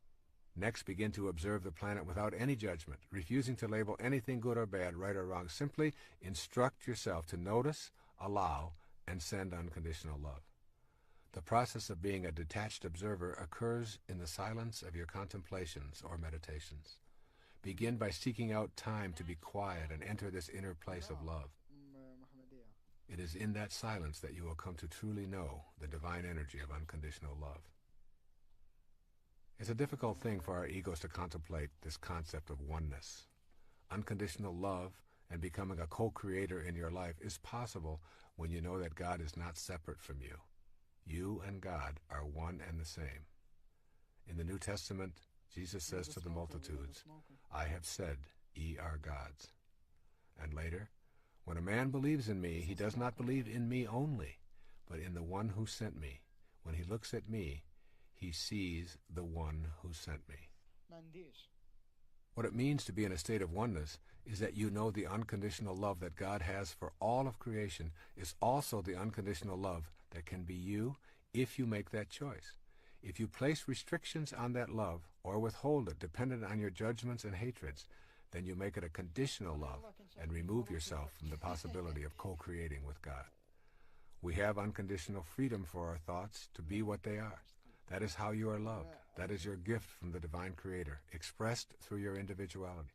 Take that freedom away, and you are no longer a human being. You lose your humanity when you lose the unconditional love that allows you to think as you choose. Now suppose that you're able to function in the same unconditionally loving way, simply allowing without judging. You would be experiencing oneness. Your will and God's will would not be in conflict. Use this love for the purpose of creation. Every moment that you create by radiating unconditionally loving thoughts is a reflection of the same love that was responsible for your creation. This unconditional love is really a power, the ability to reach a higher state of being where there seems to be almost no delay between the creation of a thought form and having that thought form show up can be viewed in terms of unconditional love and an absence of making demands on or judging the world. This is a power that I know is possible for each of us when we begin to adopt the basic principles of spiritual manifestation. Most of us simply do not recognize how truly powerful we are by virtue of our own ability to create thoughts, and out of these thoughts attract to ourselves the abundance of the universe. When we think rationally about this power, we immediately think of the conflict between having a free will and having a destiny. This conflict often obviates the need within us to think and live in unconditionally loving ways. Let's take a quick look at this matter of destiny, which is in the title of this tape, and put it into a different context. Destiny is not preordained. Destiny is ordained totally by you. Every single moment of your now existence is the result of your previous thought. The idea that everything is already laid out for you in advance is a hallucination. You can and do manifest your own destiny. Your free will is your gift of unconditional love. You create the destiny with this free will, and when you venture off the path of unconditional love, you are simply living an illusion. The illusion is that the thoughts that you have of your separateness from God's will put you into an obsequious position, that God is something you must fight or fear. Obviously, if this were true, God could not at the same time be all-loving. So what it means here is that you want to know the joy of unconditional love. The most important thing that you will gain from cultivating unconditional love will be freedom from hate and violence. When these thoughts are removed, you discover the presence of joy and peace. This is an automatic reaction to unconditional love because you are in harmony with the creative source. The ego identifies you primarily as a physical body, separate from God, and in need of constant stroking to massage your self-importance. When you simply say this is an illusion and it doesn't really exist, those ideas are replaced with unconditional love, and the joy you experience is really the denial of the false and an affirmation of the truth of your being. You are absolutely free when you are not consumed with your self-importance. You are free when you no longer need to be stroked, coddled, and approved of by everyone you meet. There is a great sense of joy in feeling free. Think of times when you have felt the freest in your life, when the pressures to perform are off, when you are walking in nature, when you are in solitude and communing with God. Joy, freedom, and unconditional love are inseparable. They flow from the experience of each other. To be joyful is to hold on to nothing and to have no restrictions. This is also the feeling of freedom, and it is a result of embracing the unconditional love of the divine energy that is the center of your being. This is not to say that one ought not to enjoy a massage, a delicious meal, lovemaking, and all of the pleasures of the body, but it is the mind that is processing and allowing you to experience the pleasure. It is the mind that makes it real. Your purpose is to align your mind with the unconditional love that is the divine source of all material things, including your body. With that alignment comes joy and power. When one drop of water separates from the ocean, it becomes a speck that is essentially powerless and weak. But when it aligns with its source, the ocean itself, it is powerful beyond what is possible as an individual drop of ocean. And so it is with you. Unconditional love is really nothing more than the absence of fear. The ego is where fears originate, with constant messages that you are incomplete and need more, that you need to win to be better in comparison to others. With its unceasing pressure, the ego keeps you in a constant state of turmoil and anxiety. Here is where all fears are birthed and nurtured within you. To accept unconditional love as your premise for living, you will have to tell the ego that there is no need to prove anything, and that all you want or hope for is already here. With this kind of declaration, fear is removed from your life and is replaced with love. Remember the biblical quote, "Perfect love casteth out all fear." This principle of unconditional love as a prerequisite to manifesting your own destiny is a tough one to put into practice full time, yet you can begin this process by working on it one step at a time, beginning right now. Here are a few of the ways of putting unconditional love into practice in your life. Remember to keep uppermost in mind that love transforms. Unconditional love heals the body and the mind. And then also remember that the polarity of love is fear. Fear is a current of energy that literally runs through your body and is produced when you feel cut off from the source of unconditional love. Every time you experience fear, ask yourself, what's going on that I have substituted fear for love in this moment? Also, begin to acquire a private, non-publicized, and regular habit of meditating. With every breath you take, feel yourself taking in unconditional love. With every exhalation, expel thoughts of fear. Then pick one day to practice this exercise with a partner of your choice. Make a decision to think, act, and radiate nothing but unconditional love for the entire 24-hour period, including your dreams. If this works for you for one day, see if you can extend it for another day or two. Also, try making a decision to turn over your most difficult challenges in the area of unconditional love to God. Simply turn them over with a request such as, I have been unable to bring love into my life in these areas, and I am asking for your divine guidance in accomplishing this. Also, in your silent moments of prayer, do not be afraid to ask for help. And then know the connection between manifesting your heart's desire and unconditional love. Without your connection to this love, you lose your connection to the creative process. Unconditional love is in all things you wish to attract as well as in you. Keep it honestly, and you keep your ability to know that you are a God. Lose it, and you lose your godliness. It is that simple. And finally, make your word law. If you say it, live up to it lovingly. This gives you a sense of inner balance. The universe runs on balance, and the energy that keeps it in balance is love. By declaring yourself a person who keeps his word, you align yourself with the loving essence of the world. This concludes the sixth principle for manifesting. Unconditional love is the cornerstone of your mental picturing. You refuse to allow any contrary ego-driven thought to enter the inner kingdom of love. If you activate this principle, you will have revealed a truth that eludes most people. It is with unconditional love that you find your true connection to the divine energy that is in all things. Our seventh principle of spiritual manifestation is simply meditating to the sound of creation. This seventh principle of manifesting will challenge your conditioning probably more than any of the other 8 principles. However, while it contradicts your beliefs about how you fit into the universe, it also expands your ability to create and attract the objects of your heart's desire. Others who have done this meditation on a regular basis have experienced dramatic shifts in their lives and have been able to manifest what they previously believed to be impossible. As you begin opening yourself to this soul-nourishing practice of chanting to the sounds of creation, spend some time carefully studying the other 8 principles. When you begin to practice the 2 daily manifesting meditations, you need to trust in your highest self and meditate with unconditional love. Reviewing the other 8 principles will help to make trust and love available. Meditating with sound can work dramatically in your personal life and can also facilitate a new awareness of our collective abilities to manifest a world free of the demands and petty issues of the ego. I feel blessed to have a spiritual teacher, Sri Guruji, make these meditations available to me to teach to others. Sounds have the power to generate your ability to attract to yourself that which you desire. 3 key words describing the principle are the title of the following section. Listen carefully to these 3 words. Sounds have power. Sounds are a powerful energy. Every sound is a vibration made of waves oscillating at a particular frequency. The frequency range of the human ear is approximately 16 to roughly 40,000 vibrations per second. Sound is the intermediary between abstract ideas and concrete form in the material world. Sounds literally mold the abstract world of thought and spirit into shapes.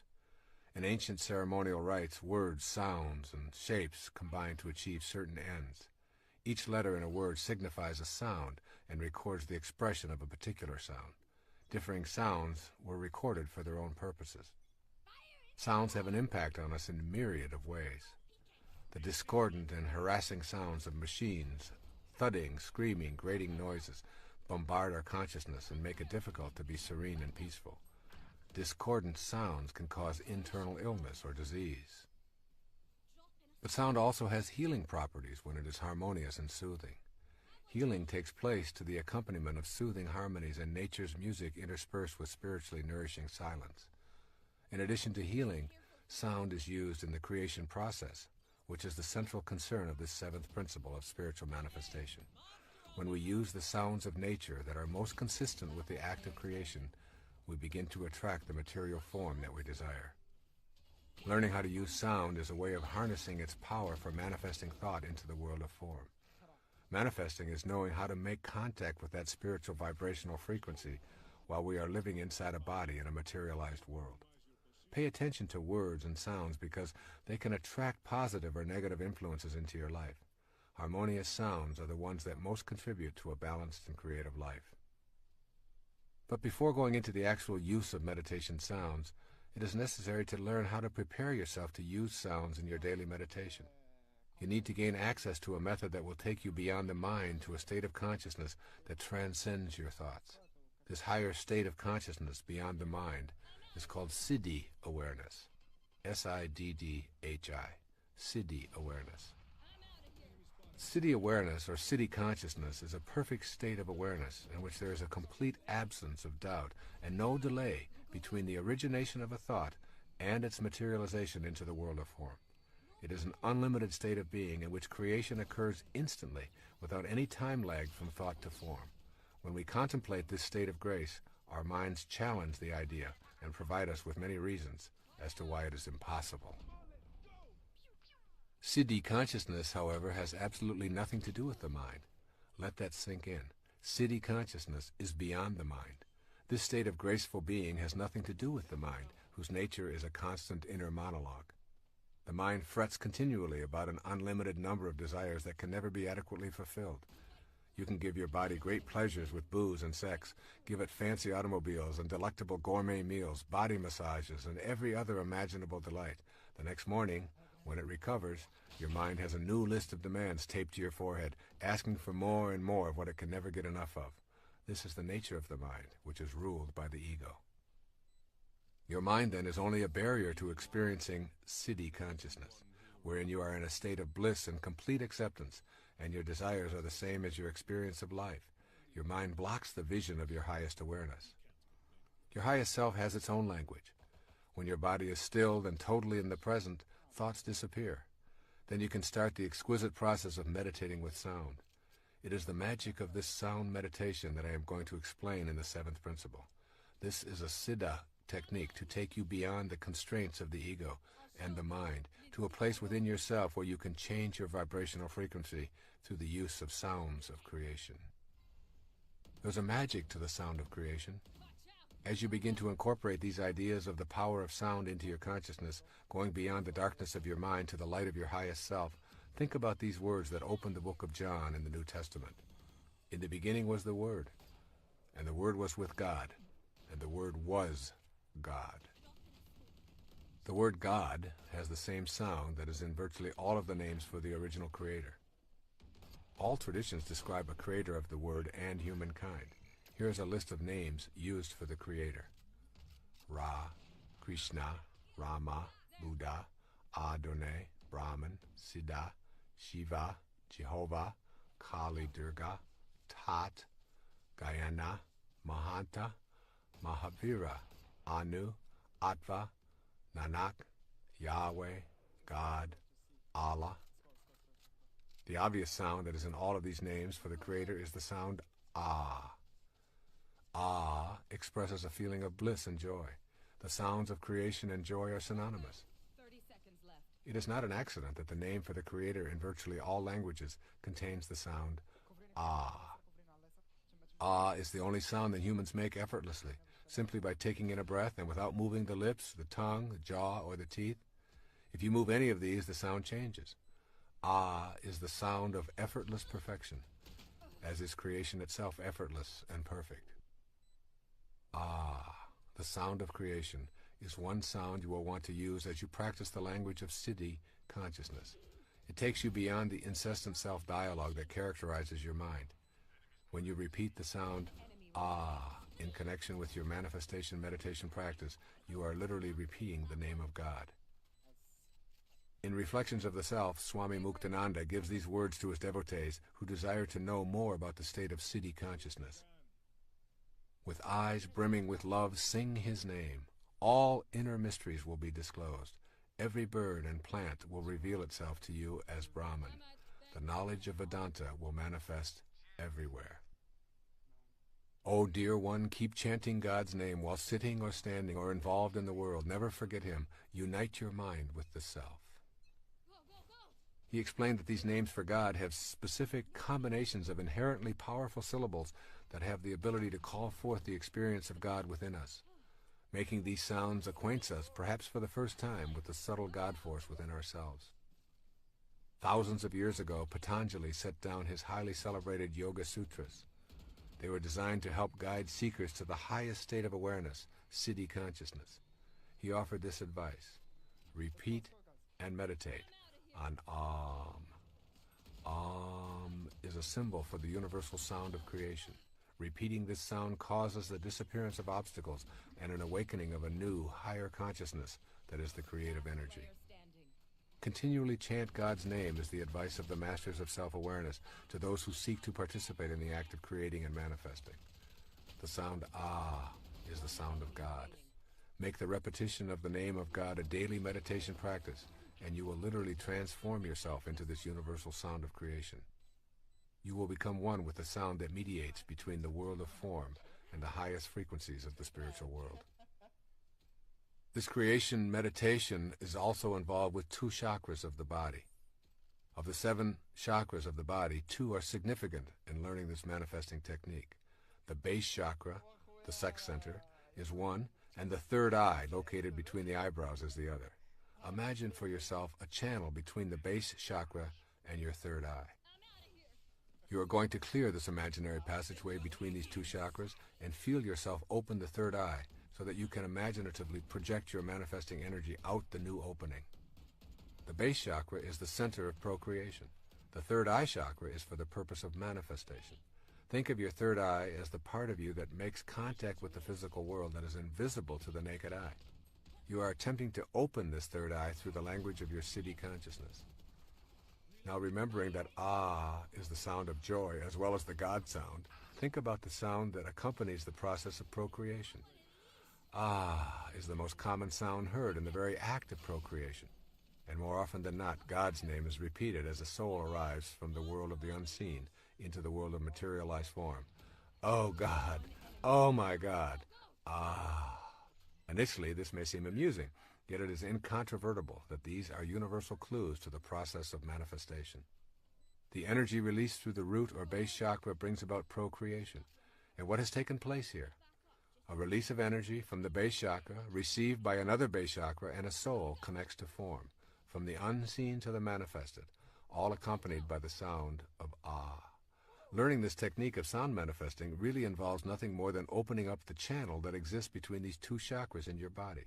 Opening the third eye is an inner exercise of putting your attention at the third eye or mind chakra and projecting through it, feeling the joy that is associated with the sound ah.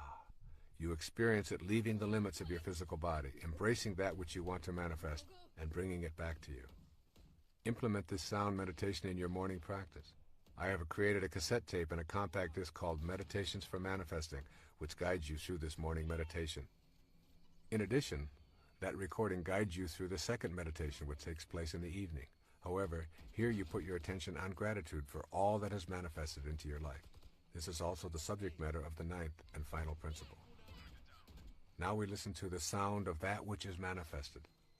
There's a second sound that reflects the vibrational frequency of manifestations in the physical plane. This sound is Om.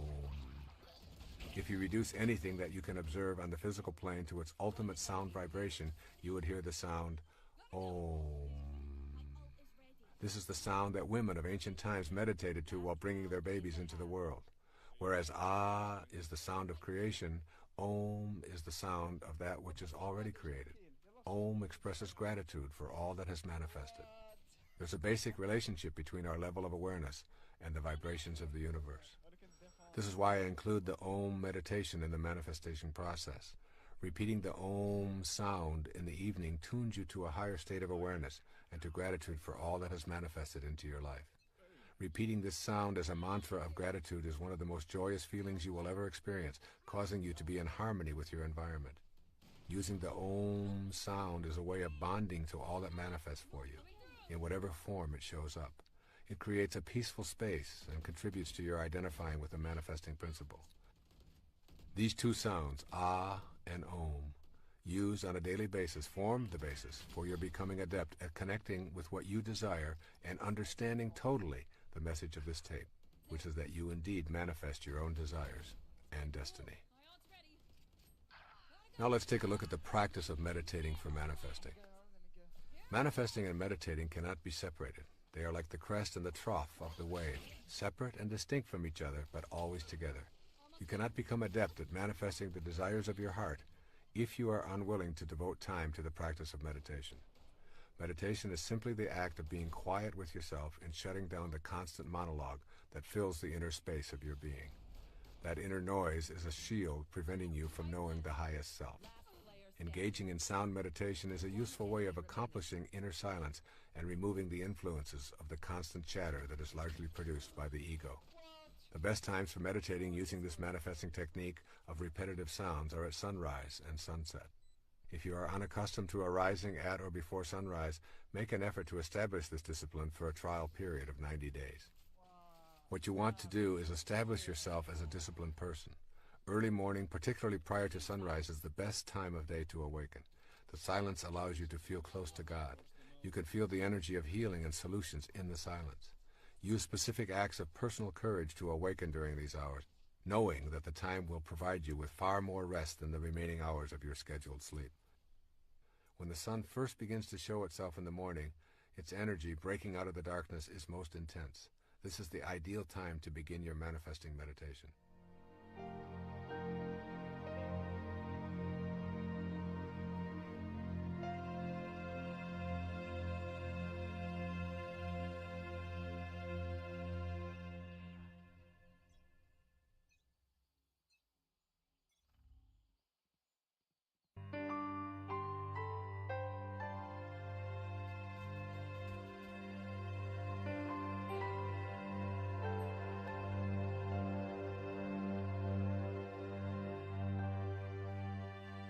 Find a comfortable place to sit. What makes you feel most relaxed and at peace is the perfect posture. If at all possible, it is advisable to do this outdoors. Gently place your forefinger and thumb together on each hand. Close your eyes and allow yourself approximately 20 minutes for this morning practice. Take in a few long, deep breaths and exhale, becoming aware of the pattern of your breathing and the feeling of filling your lungs.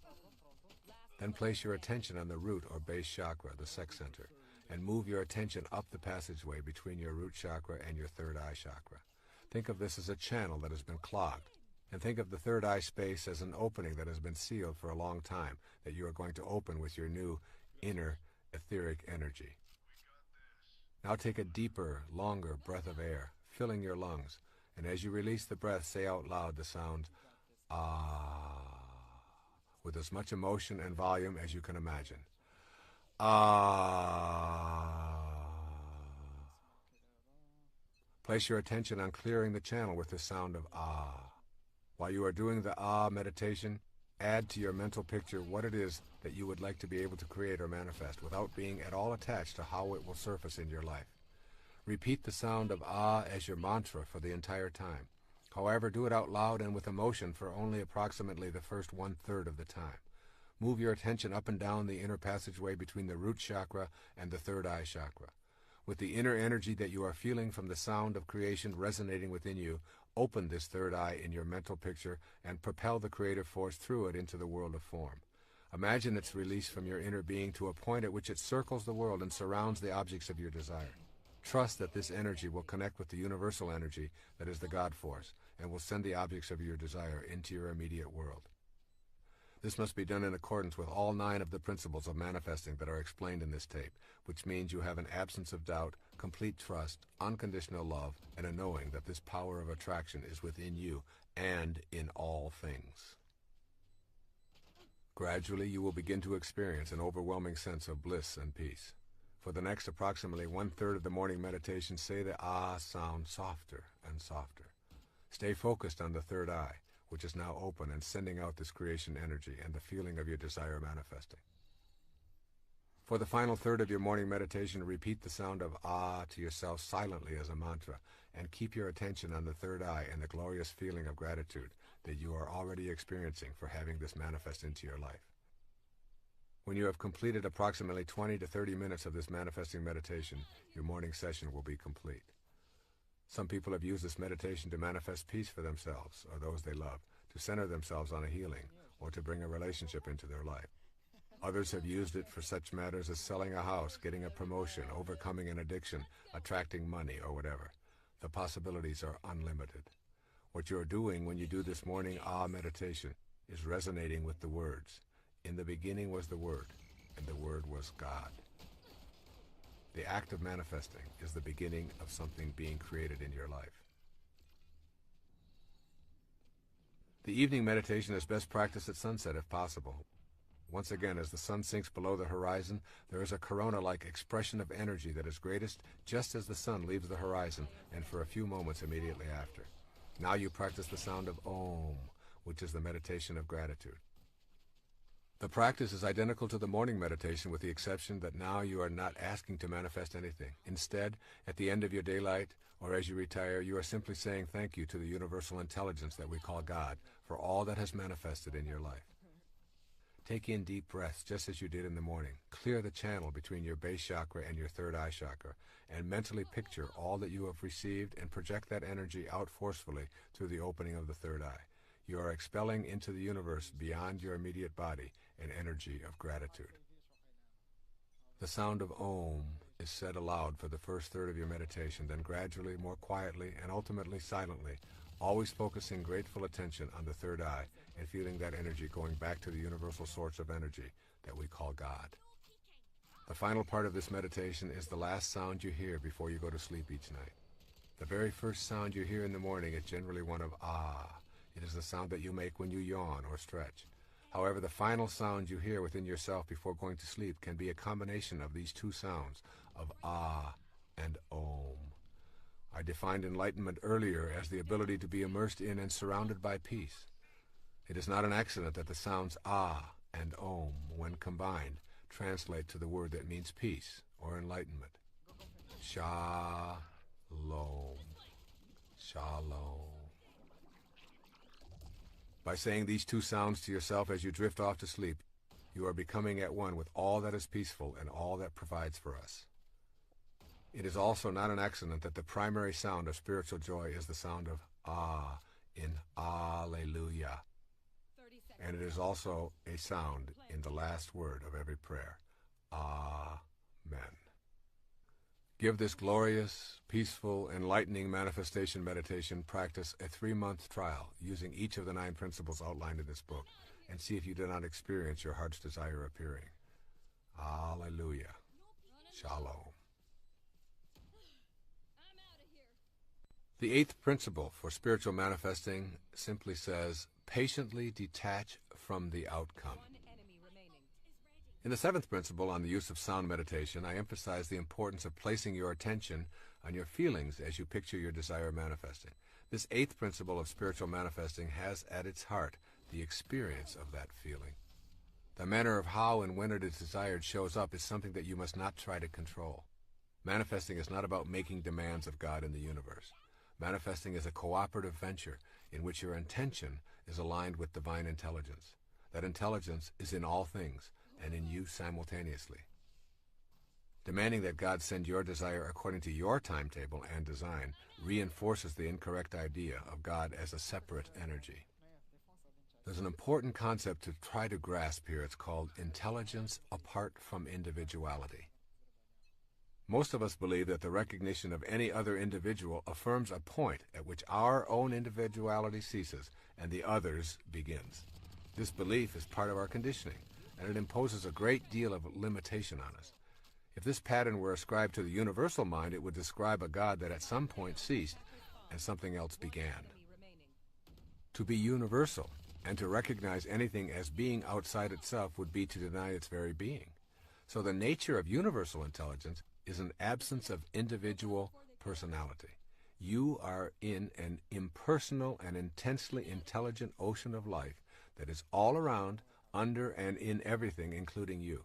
Though you have been conditioned to believe that you are an individual, you are actually a part of the grand universal nature that is infinite in its possibilities.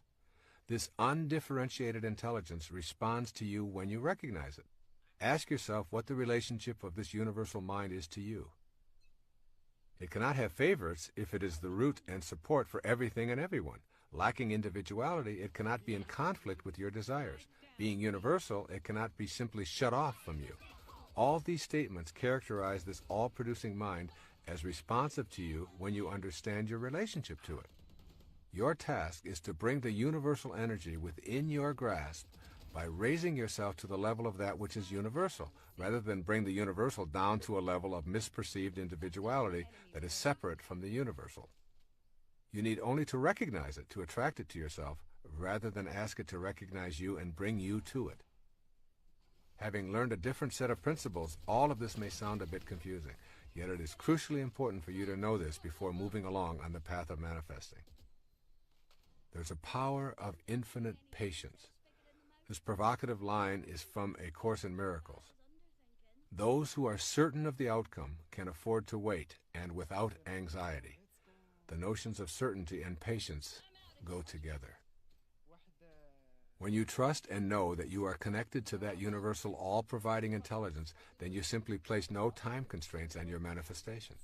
Your knowing and your infinite patience put you at ease. Your inner sense is that what you want to manifest is already here, and your inner attention is on the feeling of well-being that you are already blessed with what you seek. The inner bliss is a function of the power of your infinite patience.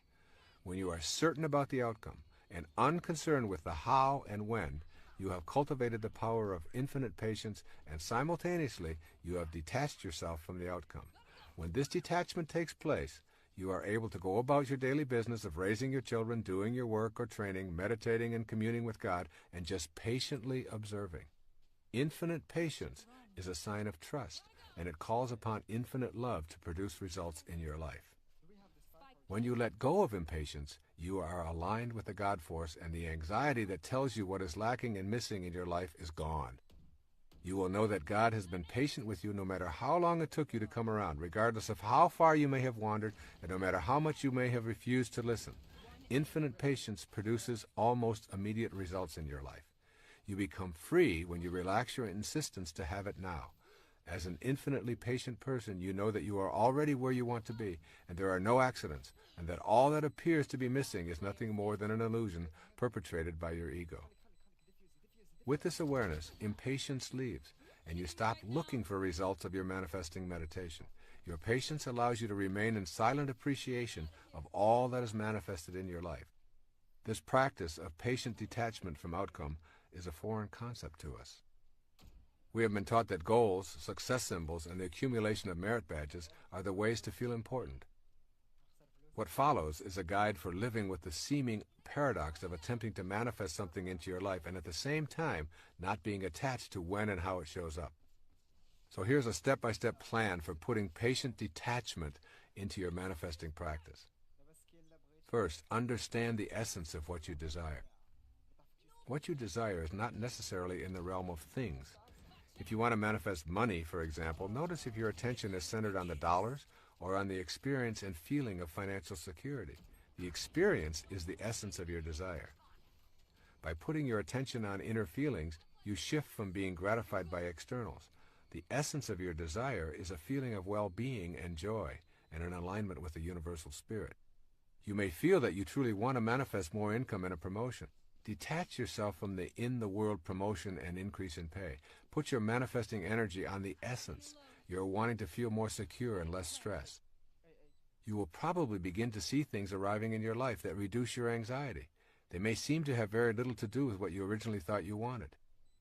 And then secondly, banish doubt and enter into the realm of certainty. When you've removed doubt about your ability to manifest, it will be easy to detach yourself from the outcomes and all of the details. Your trust in yourself and in the divine energy of the universe is all you will need. Then third, leave your expectations and go about your business. Maintain your work and play regime with a new sense of peace originating in your inner knowing about what is manifesting for you. Remain completely detached from the inclination to measure and calculate what is and is not showing up for you. And then fourth, in this step-by-step plan, maintain privacy about your desires. Sharing your manifestation efforts decreases the energy and deflects the energy into the ego's need to gain approval. Then fifth, be aware of the cues that your desires are manifesting.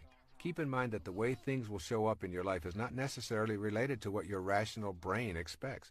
Things may begin popping up into your life that were never there before and which may surprise you as you notice them more and more frequently. These synchronistic events and happenings are the result of beginning to live in a heightened state of awareness. Pay close attention to the cues as they surface and gently tell yourself, it's working, I can see the results. And then sixth, act immediately on the cues that arrive by acknowledging them. When you acknowledge the early signs of arrival of what you wish to manifest, you are giving your inner energy a positive charge and recognizing the divine universal intelligence. This recognition is essential to the continuation of this manifesting process.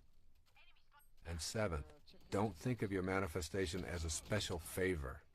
To see manifestation as a favor is to begin the process of bargaining with God and believing in your separateness from all other living things.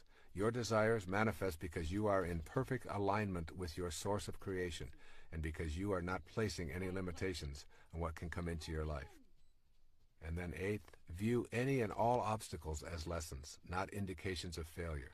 Keep in mind that you are practicing patience and detachment from outcome. Everything that shows up in your life is supposed to. This includes the falls in your life. They provide you with the energy to propel yourself to a higher state of awareness. And then ninth, release all judgment from your manifesting practice. This requires you to be willing to suspend your inclination to judge that which shows up in your life as right or wrong, good or bad, attractive or unattractive.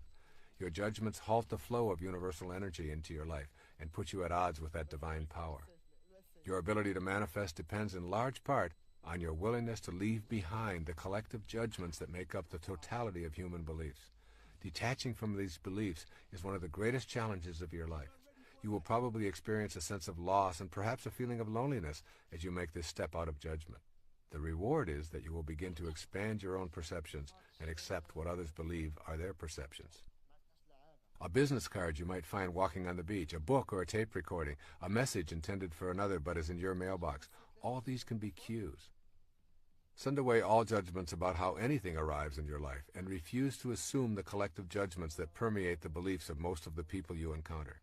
As you notice what arrives and disappears, try to do it with a feeling of total acceptance. In your inner world now, anything you can imagine is actually a part of you. Your proclamation of being wealthy and happy, if taken to that inner non-judgmental world, will lead you to feel wealthy and happy. This in turn will lead you to begin acting in new ways. You will begin to create a new concrete reality of wealth and happiness within yourself as you generate a positive attitude toward all you encounter. No judgments, simply maintaining an inner feeling of having already manifested whatever it is you desire. Your mind will attempt to use logic, but manifestation is not logical.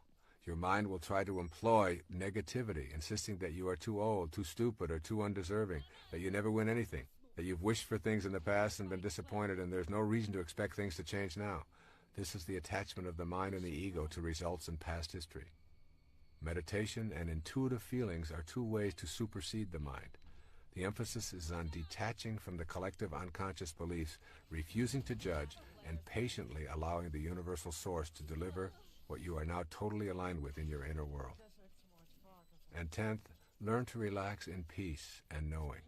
The universal intelligence works at its own perfect pace. It will deliver when you are in alignment with the 9 principles detailed in this tape. The delivery is guaranteed by the absence of doubt that you cultivate and total trust in the presence of this energy in all things, including that which you are going to attract into your life. And finally, on 11th, use affirmations to keep the energy flowing and to detach from the outcome. The most useful affirmation I can provide in this regard is really quite simple. I am infinite and universal, and I trust in the divine power of the universe, which is also within me. This then concludes the 8th principle for spiritual manifestation. This 8th principle revolves around transcending your mind and the collective mind that has been with you since your conception. It asks you to be patient when your mind will demand results. Once you perfect that infinite patience, you will demonstrate your trust in something other than your own limited body-mind, and you will peacefully allow your desires to manifest in their own good way, in their own good time. Our 9th and final principle of spiritual manifestation is called simply reacting to your manifestations with gratitude and generosity. The conscious expression of gratitude and generosity is the final principle in this miraculous process of spiritual manifestation. Experiencing an inner sense of gratitude and generosity is the result of being in harmony with all the other 8 principles discussed in this book. Gratitude is your expression of acknowledging the oneness of the universal energy working in cooperation with your desires. Let's look at the nature of gratitude. Gratitude is the complete and full response of the human heart to everything in the universe. It is the absence of feeling alienated or separate. It represents our full acknowledgement and appreciation of the energy flowing through all things and brings gifts to us in the form of the fulfillment of our desires. Gratitude recognizes that nothing is to be taken for granted, and, most important, it is an expression of complete, unconditional love in the form of a thank you to the God Force that is in all things. It is a way of being one with the God Force in full inner serenity. It recognizes that the spirit within ourselves is the same as that which sustains all life on the planet. Gratitude then represents the whole of ourselves. When we feel grateful and give thanks, sending out this kind of loving energy to the world in the same fashion that we did when we were asking for our heart's desire to be manifested, we feel complete. Gratitude allows us to feel more connected to that for which we are grateful. Gratitude acknowledges that we are the recipients of the generosity of others, of life, and of the universal spirit. Gratitude contributes a loving response to the whole of creation and to your relationships with creation. That relationship illustrates for us how interconnected and interdependent everything is, including the manifestations in our lives. When we understand the nature of gratitude, we can more clearly identify those things within ourselves that are obstacles to practicing gratitude. Gratitude is an inner process. It is an attitude of thankfulness, even when things do not appear as we would prefer. Rumi once wrote, "Don't grieve for what doesn't come. Some things that don't happen keep disasters from happening." Gratitude is a way of experiencing the world with love rather than judgment. The three most common obstacles to an attitude of gratitude originate in your mental processes. The first is simply called fault-finding. You always have the choice to be love-finding or fault-finding. The fault-finder focuses on what is wrong and what is missing. That focus shows up as criticism, judgment, and anger. The feeling is of being against the manifestations that appear in the world, rather than being for what one receives. As we think, so shall we be. If you are using your mind to think about what is wrong and what is lacking, this is precisely what will manifest for you. Finding fault, rather than being grateful and being a love finder, guarantees that you will not be able to participate in the co-creation of your life and the fulfillment of your desires. A second obstacle to an attitude of gratitude is called simply complaining. The complainer always feels shortchanged and deprived, and consequently becomes envious and bitter toward those who seem to have been blessed with what is missing in his or her own life. The inner experience of complaining leads to being angry at the universal source that seems to have denied you the benefit of its infinite supply. Complaining is an expression of the absence of love in your inner world. When you feel love, there's no room for being upset with God for not delivering your ego's demands. And the third obstacle to an attitude of gratitude is taking what you have for granted. Taking things and people in your life for granted drains you of the joy that you could be experiencing. Taking things for granted means going through life unaware of the multitude of gifts that are here in each and every moment. Think of the activities and experiences that would be missed if they suddenly disappeared. Remind yourself that there are no ordinary moments. Kicking a ball around with a child, watching the shape of the clouds in the early morning, or hearing the sounds of the seasons, saying goodnight to a loved one. Every single experience is an opportunity to experience gratitude, or its opposite, ennui. It is also a choice. Strive to be alert to being a love finder. Sleepwalking through life is a choice to impede the gratitude that is necessary for you to become a manifester. If you take everything for granted, you will never be able to see the clues that will give you the impetus to take action on your desired manifestation. The appearance of the right person or the unexpected gift will be greeted with a shrug and a disinterest, which will prevent you from receiving its blessings. Be awake and fully appreciative of everything and everyone. And here appreciation and depreciation need to be understood. When we depreciate something, we devalue or diminish its worth. We depreciate things or people by expressing disapproval or dislike. It is impossible to feel grateful for something or someone we do not value. Begin to see things and people as they truly are. Each person is a child of God. See the unfolding of God in each person you meet. The moment you participate in the depreciation process, you block your ability to experience gratitude, and consequently, you obstruct your ability to manifest prosperity, love, and joy into your life. Essentially, the activity of depreciation means that you are not sensing the beauty of life. Become an appreciator, and therefore a manifester, by seeing the Christ shining back at you in the other person or groups of people. Cultivating an attitude of gratitude is something we all want to work on in this manifesting process. Make the shift to being grateful for all that you are and all that you have, and you will facilitate your ability to manifest into your life the essence of all that you desire. Develop an awareness of yourself as a recipient rather than as a victim. Virtually everything you possess in your life is because of the efforts of others. Your furniture, automobile, home, clothes, gardens, yes, even your own body are all in some way gifts from others. Without the efforts of thousands and thousands of people all working in harmony, you would have nothing showing up in your life. Just remind yourself of this fact each day, and gratitude will begin replacing cynicism. Also, practice a silent expression of gratitude when you start to see your desires manifesting from the universal source. Thank you, God. I see you working in my life, and I acknowledge with love my appreciation for all that you bring to me. Also, become a person who is willing to tell those around you how much you appreciate them. Make a concerted effort to say aloud how much you love your family members without making it a phony ritual. The more you are willing to express gratitude, the more you are cultivating an experience of unconditional love, which, as you know, is the secret to manifesting. Be thankful and avoid complaining as much as possible. Catch yourself as you are about to find fault with someone or some condition. Then, instead, find something to say that reflects a willingness to be a love finder. Give yourself a specific period of time to practice avoiding complaining and fault-finding, perhaps 30 days. You will experience the emptying of rancor and complaints from your inner self, and the opening to love, appreciation, and gratitude. Begin each and every day with an expression of gratitude and thanksgiving. Every morning when you awake, you have been given the gift of a sunrise and 24 hours to live. Take in a deep breath and be grateful for this exhilarating experience of breathing in life and love. End your day with an expression of love and a repetition of the word for peace, Shalom. Be aware of the need to be grateful for the suffering and struggles that are part of the fabric of your life. Sometimes it's easy to simply be angry at your suffering rather than to know that it is the catalyst for your searching and awakening. And also remember, it is the nature of thought to increase. The more your thoughts are centered on what is missing, the more deficient you feel and the more complaints you will utter. Similarly, the more you practice gratitude, the more you are thankful and appreciative of all that life provides, and the more you feed your experience of abundance and love. And now a look at generosity and service, the final steps in manifesting. The natural extension of being grateful is the development of a generous heart. Perfect generosity is a willingness to give of yourself and all that you have manifested without any expectation of a return. Manifesting is about connecting to the universal spirit, which is infinite and abundant in supply. Manifesting is not about seeing neediness in yourself, but is rather about feeling complete with that radiant abundance. It is concerned with unconditional love and attracting that abundant love to your individual life.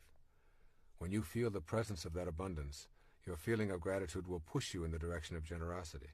It is in the expression of your generosity that you will feel most connected to the unconditional love of the universal spirit. The more you feel a desire to share what you receive unconditionally, the more you will experience it flowing into your life. Generosity and self-liberation go together. Generosity is helpful for your own liberation in that it teaches you about the inner quality of letting go. Letting go and releasing your attachments are the most freeing things you can do to liberate yourself from the ego. A need to hang on to things and money you receive arises out of an inner sense of incompleteness. Practicing generosity aligns you with your sense of completeness and love. Generosity extends to more than simply sharing your material possessions. Generosity includes offering kindness, care, love, and nurturing. Furthermore, the spirit of generosity can and does ultimately relate to how we treat ourselves. If you have a generous heart that has no qualms about giving, you will treat yourself lovingly and will nurture yourself without feeling any sense of guilt. Thus, giving and receiving are really the way the universe works. Every single time that you take in a breath and then exhale, you are engaged in a process of giving and receiving that is vital to the material and spiritual world. With each inhalation, you take in the oxygen and nitrogen you must have to exist. And with each exhalation, you send back the carbon dioxide that supplies the entire plant world. The cycle of generous giving and receiving is exactly the same as the very act of breathing. Look around you and notice how everything in our universe is a result of giving and receiving. The entire food chain represents a giving of life and a taking of life, and then a giving back in an endless cycle of material manifestation. The process works in the same way on the spiritual level. You put out loving energy to connect to that which you desire, and it returns to you. It is a giving and receiving action. So therefore, it's really important to cultivate an attitude of generosity. Put generosity into your manifestation practice to keep the natural flow of giving and receiving moving in your life. Recognize that this is a way of being that can be developed. You may have convinced yourself that giving is impossible because you have too little for yourself. If you're not generous when it's difficult, you will not be generous when it is easy. Generosity is a function of the heart, not the wallet.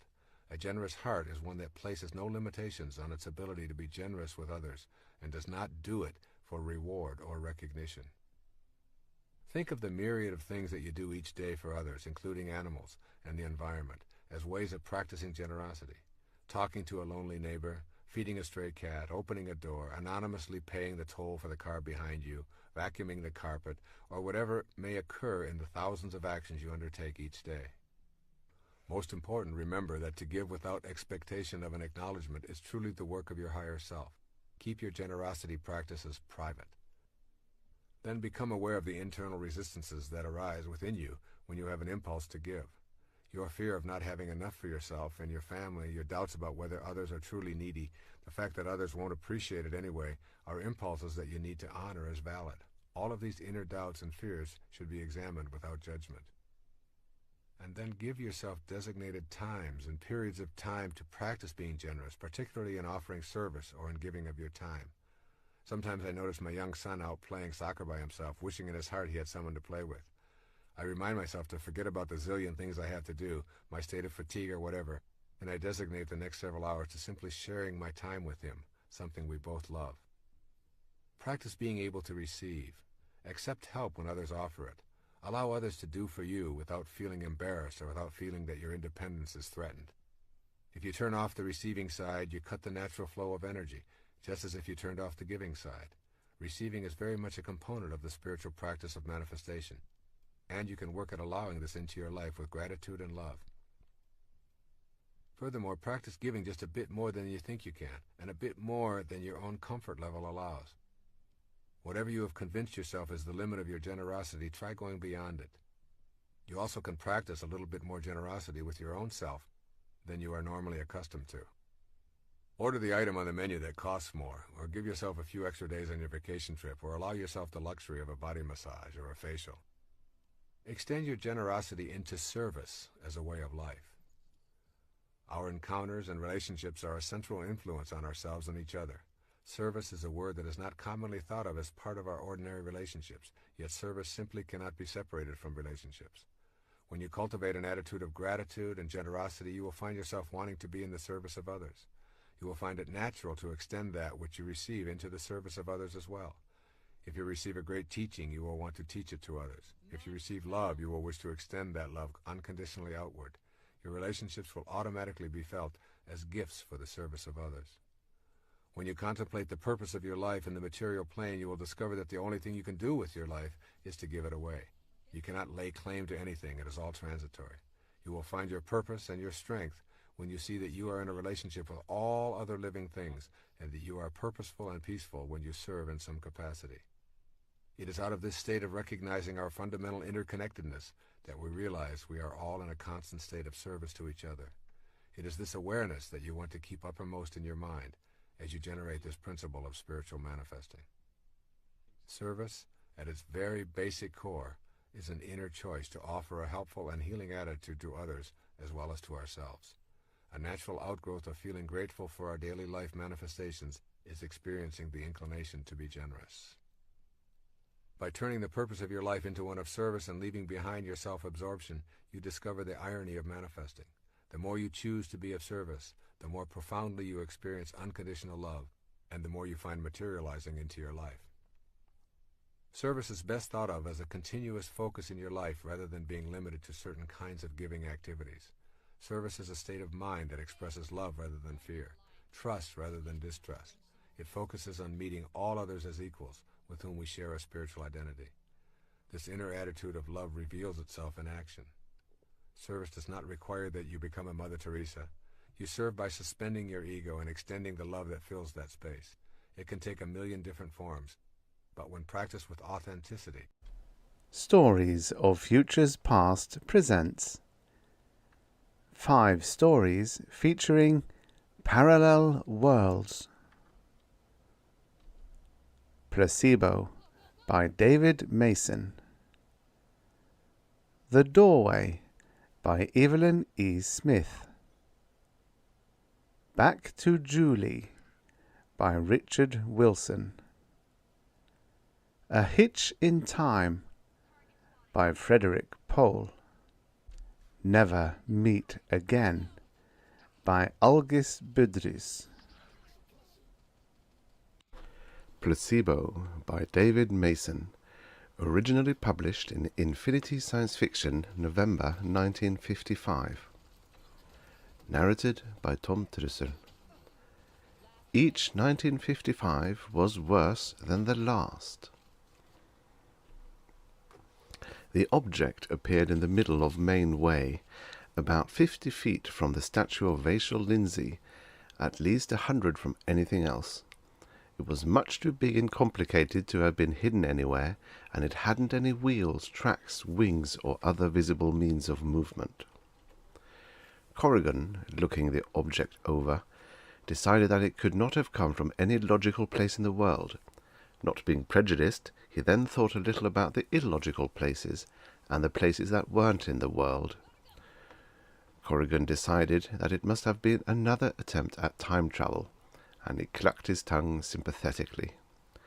Well, someone had to break the news.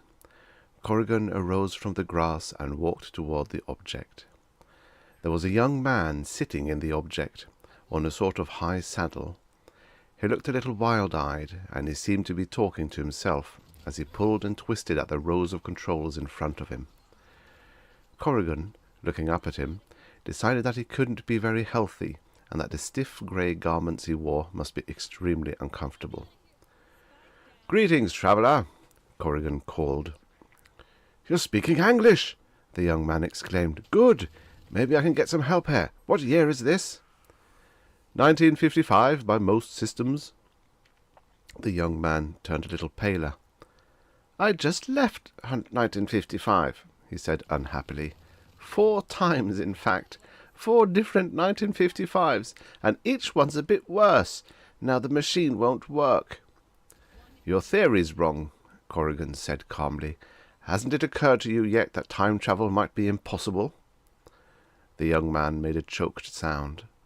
He began to climb down from his perch, keeping his eyes fixed suspiciously on Corrigan as he did so.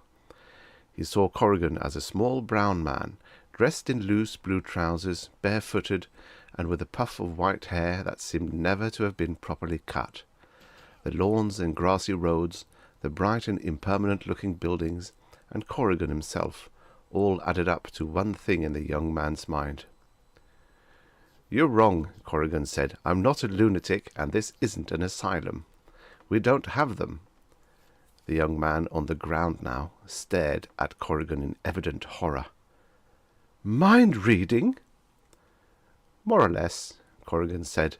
"It saves time. For instance, you're Darwin Lenner, and you'd like very much to get back to wherever you started from. In fact, you have to, or something unpleasant might happen to you by your standards." "I'll be absent without permission," Lenner admitted. I wish you wouldn't do that." "Only when absolutely necessary," Corrigan smiled. "I'm a philosopher by trade myself, not a mind-reader. My name's Philip Corrigan, and I'll be very glad to help you on your way. But I think it might be a little difficult. We aren't really a very mechanically minded people here." Lenner ran his hands through his hair. "I've got to get back. Isn't there anybody who knows something about time machines?" Corrigan had been thinking swiftly. He had also been carrying on a conversation which Lenner could not possibly hear with a man who was several miles away. "Burwell, he wants to go home." "Fine, he ought to. Why doesn't he?" "He lost his confidence. He thinks his machine's broken down." "That kind, eh? I suppose the thing never really did work very well." "Most of them don't. They go travelling around hit or miss through probability under the operator's own mental stream. But this fellow probably comes from a world where an idea like that's illegal." "Sounds like it. Corrigan, take him on a guided tour or something, and keep him busy. I'll be over as soon as I can. I'm going to do something for his self-confidence. Here's the story to give him." Corrigan had always enjoyed conducting guided tours, and he was enjoying this one especially well. He had a slightly wicked taste for complicated teasing, and Lenner was a perfect object. He had evidently come from one of the more unpleasant probabilities, a world full of complex rules and harshly restrictive. Anything that he saw bothered him. The handsome girls, wearing unstrategically placed flowers and very little else, the flocks of children, as plentiful as pigeons and apparently as free of supervision, the almost total absence of anybody actually performing useful work. All of it contributed to Lenner's increasing nervousness. The guided tour went in a wide circle, and Lenner and Corrigan wound up sitting in a tavern facing on Mainway. Lenner ignored the green drink before him and peered unhappily out the big window toward his machine. "Where is that friend of yours?" he asked for the 5th time. "He'll be here," Corrigan assured him. "Why hurry? Don't you like it here?" Lenner's mouth hardened. He looked around him and shook his head. "No." He spoke almost apologetically. "I'm sorry. Well, look, old fellow, no hard feelings, I hope, but this world of yours is primitive. Degenerate, I'd say." "Primitive?" "No laws, not even morals. Those girls. And, of course, you don't have any civilized advantages, not even ground transportation. That man you spoke of has to walk here, and that's something else I don't understand. You say he's another time traveller." "Probability traveller, actually," Corrigan corrected. "All right, probability. Why does he stay here? Why would a really intelligent man give up civilization?" Well, you know how it is. He's gone native, you might say. Life among the lotus eaters and all that. Might happen to anybody, even yourself. Lena shuddered. It's all right, though, Corrigan continued. He'll be here any minute, and I'm sure he'll be able to help. Knows all there is to know about these machines. In fact, here he comes now. Burwell entered, and Corrigan could hardly suppress a small chuckle. Burwell had picked up Lena's ideas about what a man of intelligence and authority ought to look like, and had gone to some trouble to look the part. He was wearing a uniform of some sort, spectacles, and an expression of extreme wisdom. "I'm sure I can repair what's wrong," Burwell told Lena. "Let's go and look at your machine." Arriving, Burwell climbed over the mechanism with an air of bored ability, occasionally thumping at something, adjusting something else, or hitting a part with the tool until it rang. He muttered to himself as he worked, allowing the sound of his musings to drift in Lena's directions. Badly twisted impeller. The varish is more or less waffled. Let's see if... there we are." He climbed down and solemnly shook hands with Lena. "Fine machine you've got there, my boy. It'll take you back to your own place quite easily now. There wasn't a thing wrong except the drift crotch. However, I wouldn't use it again if I were you. There's no real control on these things. A man could end up anywhere. And of course, you'd never find your way back here without control." "Well, thanks," Lena said doubtfully. He glanced around. "It's a shame there's no way we could regularly communicate between our worlds. There's a lot we could do for this one." "I'm sure of that," Burwell said, hastily looking away. "But it isn't worth the danger and difficulty of reaching us. For myself, it doesn't matter any more." He assumed a nobly tragic expression. "But you are young. You've got your life ahead of you. Your state and your society need you. I'm glad to help you on your way." Lena mounted the machine, and Burwell beamed a thought at Corrigan.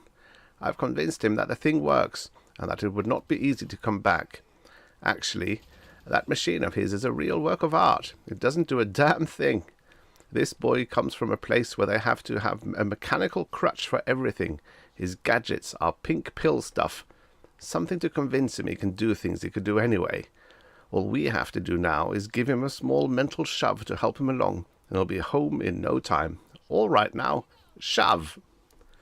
Corrigan and Burwell shoved. Lena and his machine faded and were gone, leaving only a flattened place on the grass. "Brr," Burwell said. "Am I glad that worked? If he'd stayed another week or so, we would have to have our first lunatic of the century." "Or worse," Corrigan said, stirring the grass with his toes. "Did you get what he was thinking about when he talked about his world and ours getting into touch and civilizing us?" "I got it all right," Burwell said. "The fellow's mind was a swamp, a real primitive, and just like any other primitive, all he needed was a placebo from a witch doctor. Me in my savage regalia. Just let me get this thing with the glass in it off my nose, and these button things opened up a bit, and we can get on with that chess game. I hope the next traveller picks somewhere else to land, though. I've never felt so silly in my life." The end. Subscribe for your daily stories of futures past. And now, for the next story. The Doorway by Evelyn E. Smith. Originally published in Fantastic Universe, September 1955. Narrated by Tom Dressel.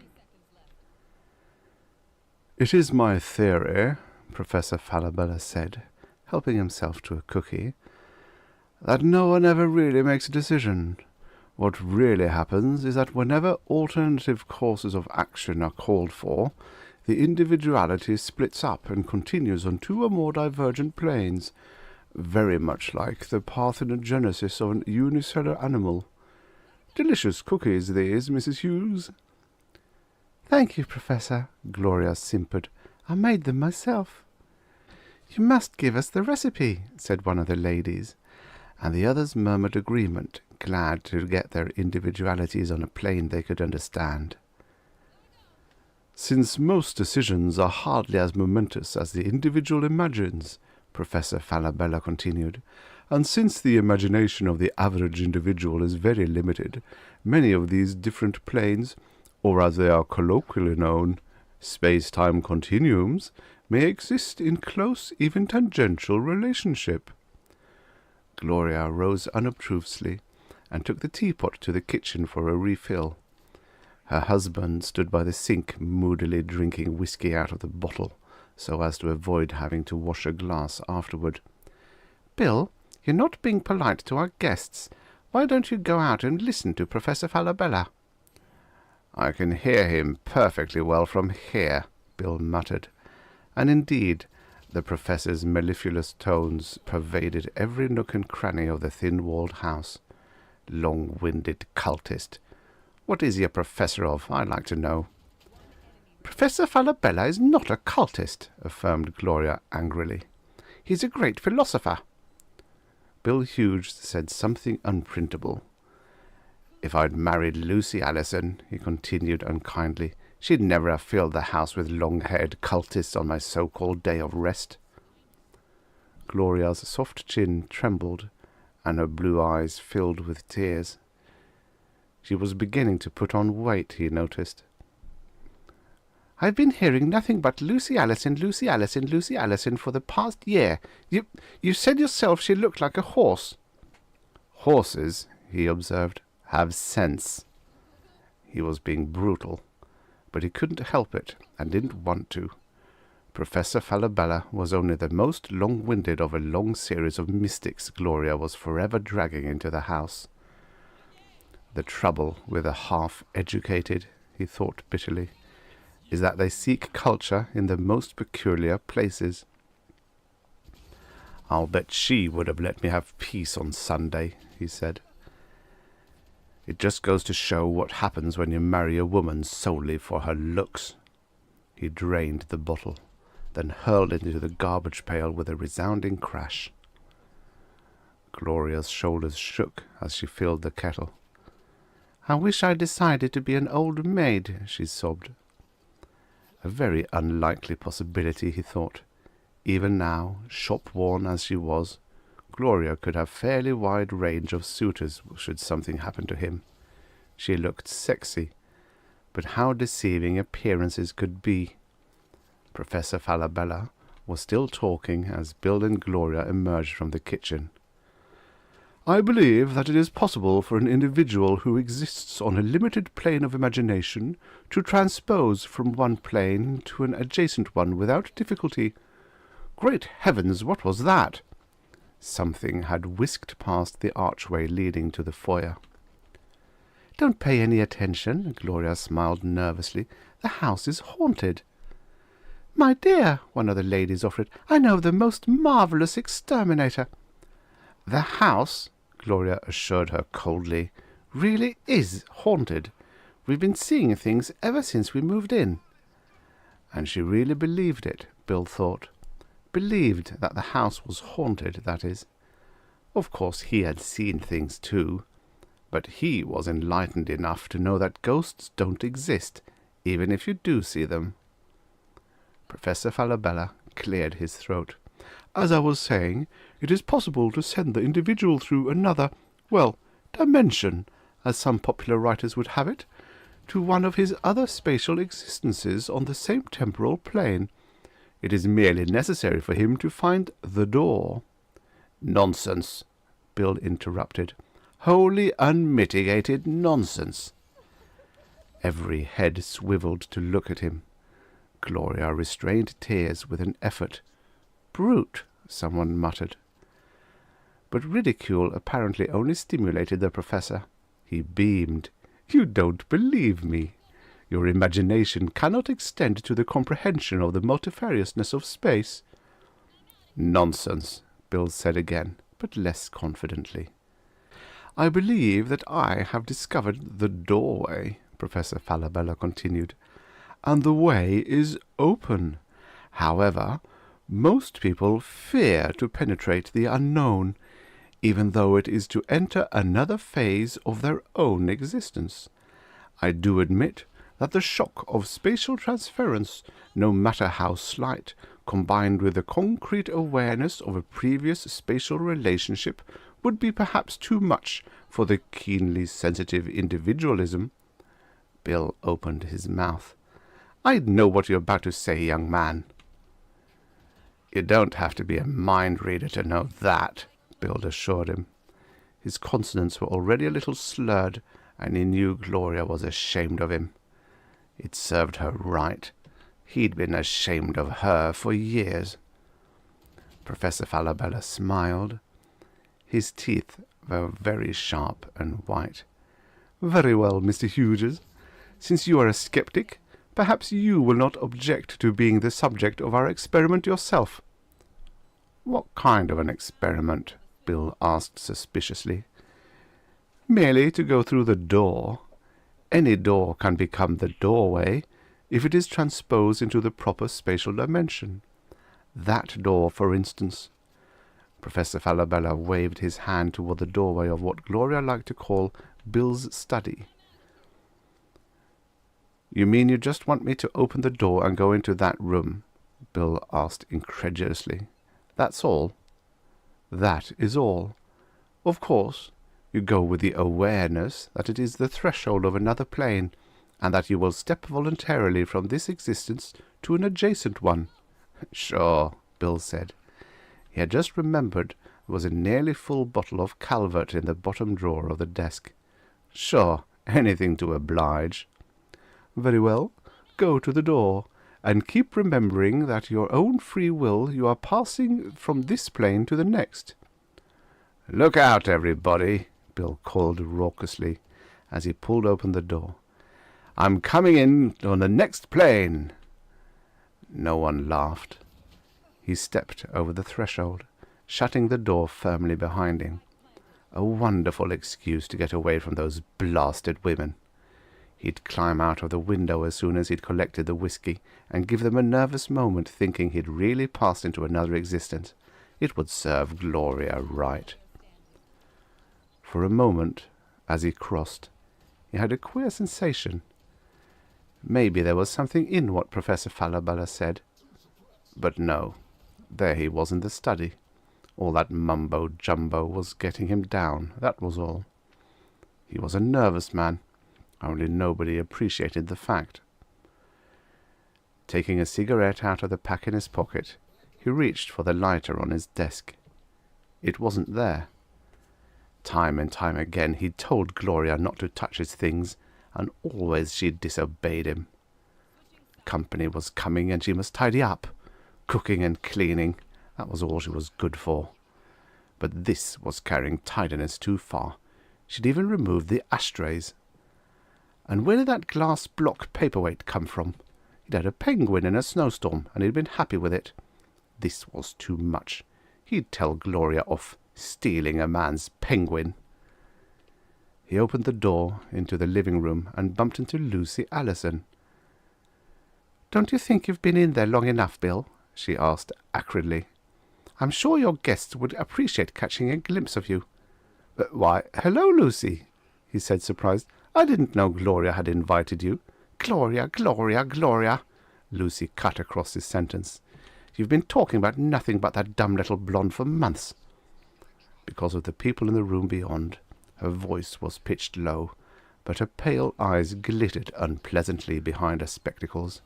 "I wish you had married her. You'd have made a fine pair."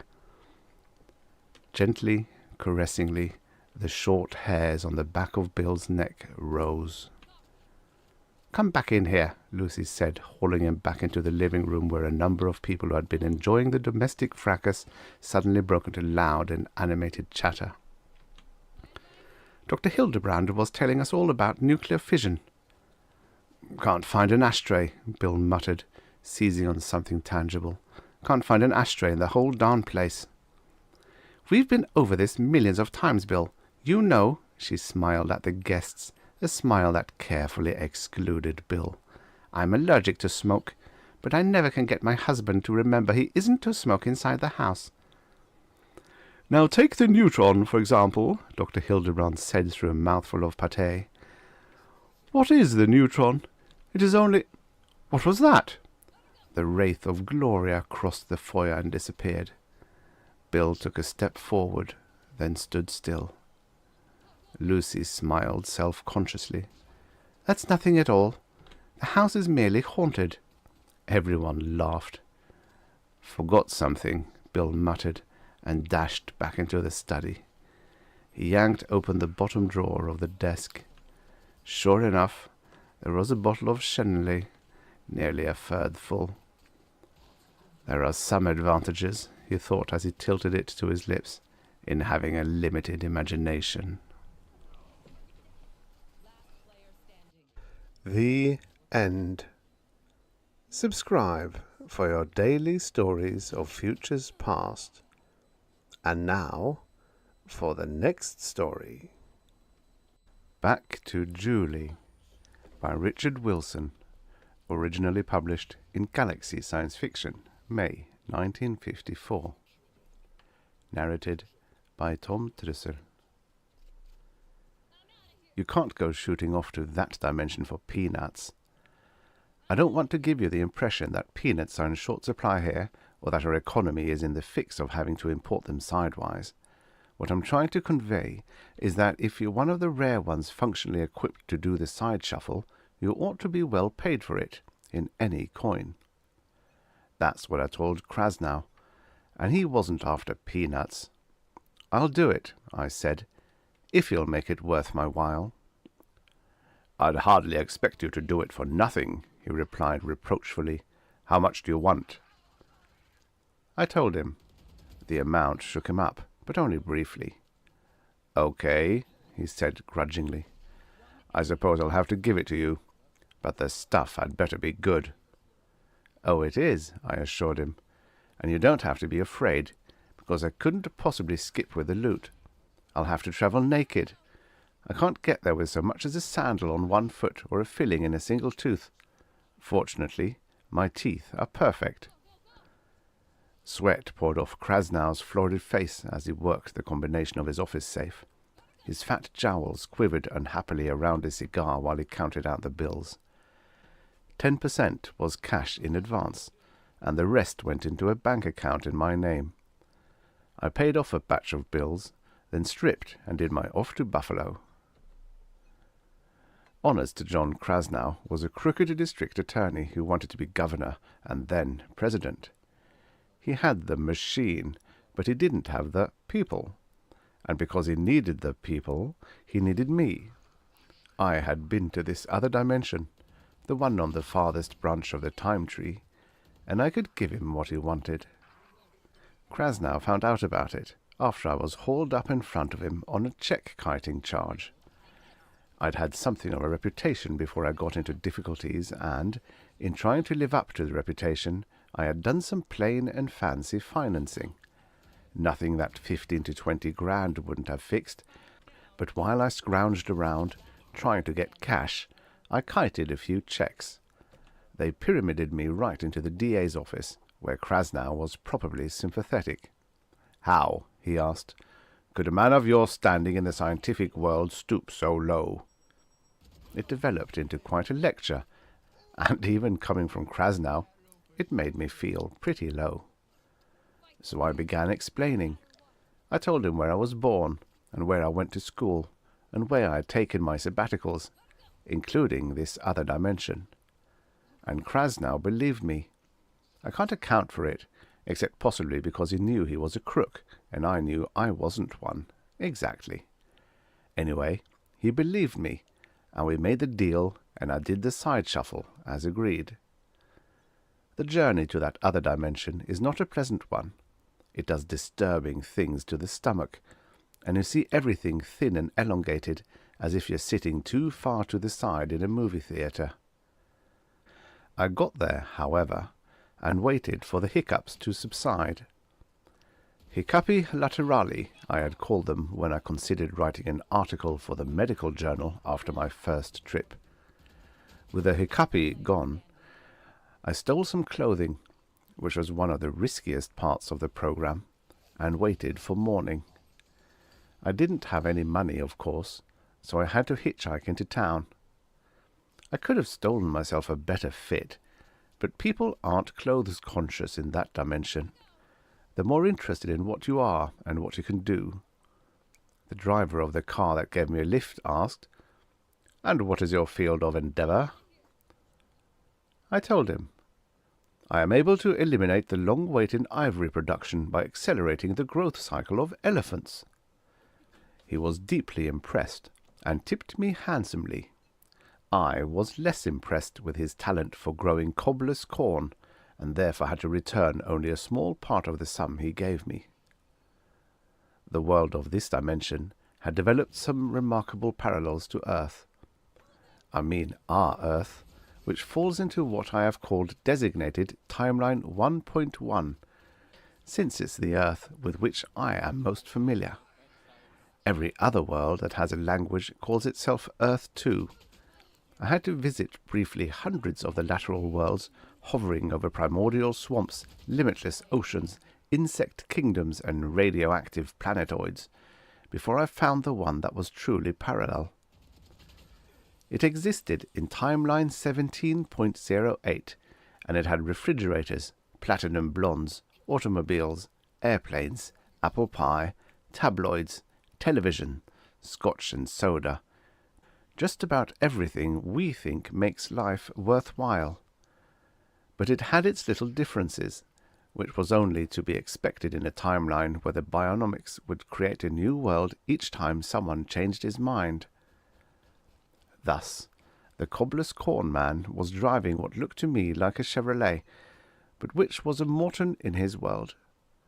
He let me off near a downtown restaurant where, thanks to a little exchange of talent talk, I had enough money for breakfast. It was considered unethical to swap talent talk outside the limits of certain rigidly defined groups, so I didn't try to out-impress the waitress. Fed, and feeling my stolen clothes a bit better, I walked to the recorder's office and spent the rest of the morning looking up old documents. There was nothing there for Krasnow, as I had expected. But for me there was a very pretty file clerk. Talking to her, I verified my impression that human instincts and relationships were much the same in this dimension as in my own, except in the one basic respect that interested Krasnow, of course. The file clerk and I lunched together, and then I spent the afternoon in the library. But I didn't find anything there either, and then I had dinner with her. She said her name was Julie. I told her mine was Heck, for Hector, which it is. She thought this was awfully cute, and we got along fine. Julie had a delightful apartment and a matching sense of hospitality. The following day, when she went to work, I stayed home and washed the dishes and made the bed and used the telephone. I ran up quite a bill with my long-distance calls, but I found out what I needed to know. I impressed a lot of people with my elephant story, and pretended to be impressed hardly at all with what they told me they did, although often I was, very much. The trouble with these people is that they no longer know how to lie, if that can be listed as trouble. I don't think it can. Neither did Krasnow, obviously. He'd never have sent me off on my expensive side trip if he had. Of course, Krasnow looked at it objectively. What he wanted from Timeline 17.08 was not for himself. It was for everybody else. He wanted the formula for the truth gas these people had developed long ago and loosed upon their world to put a stop to wars. They had been in a bad way, although no worse than the sort of problem we were up against. Their trans-ocean squabbles and power politics seemed to have settled into a pattern of a war or two per generation, just like us. Hence, the man who invented the truth gas became a global hero after a certain amount of cynicism and skepticism. All the doubts vanished naturally once the gas got to working, and so did war.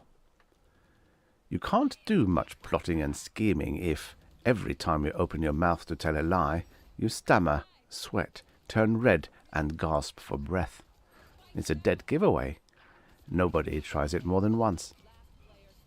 One or two men had tried to nullify the gas, or work out a local antidote, either as a pure research project or through power madness.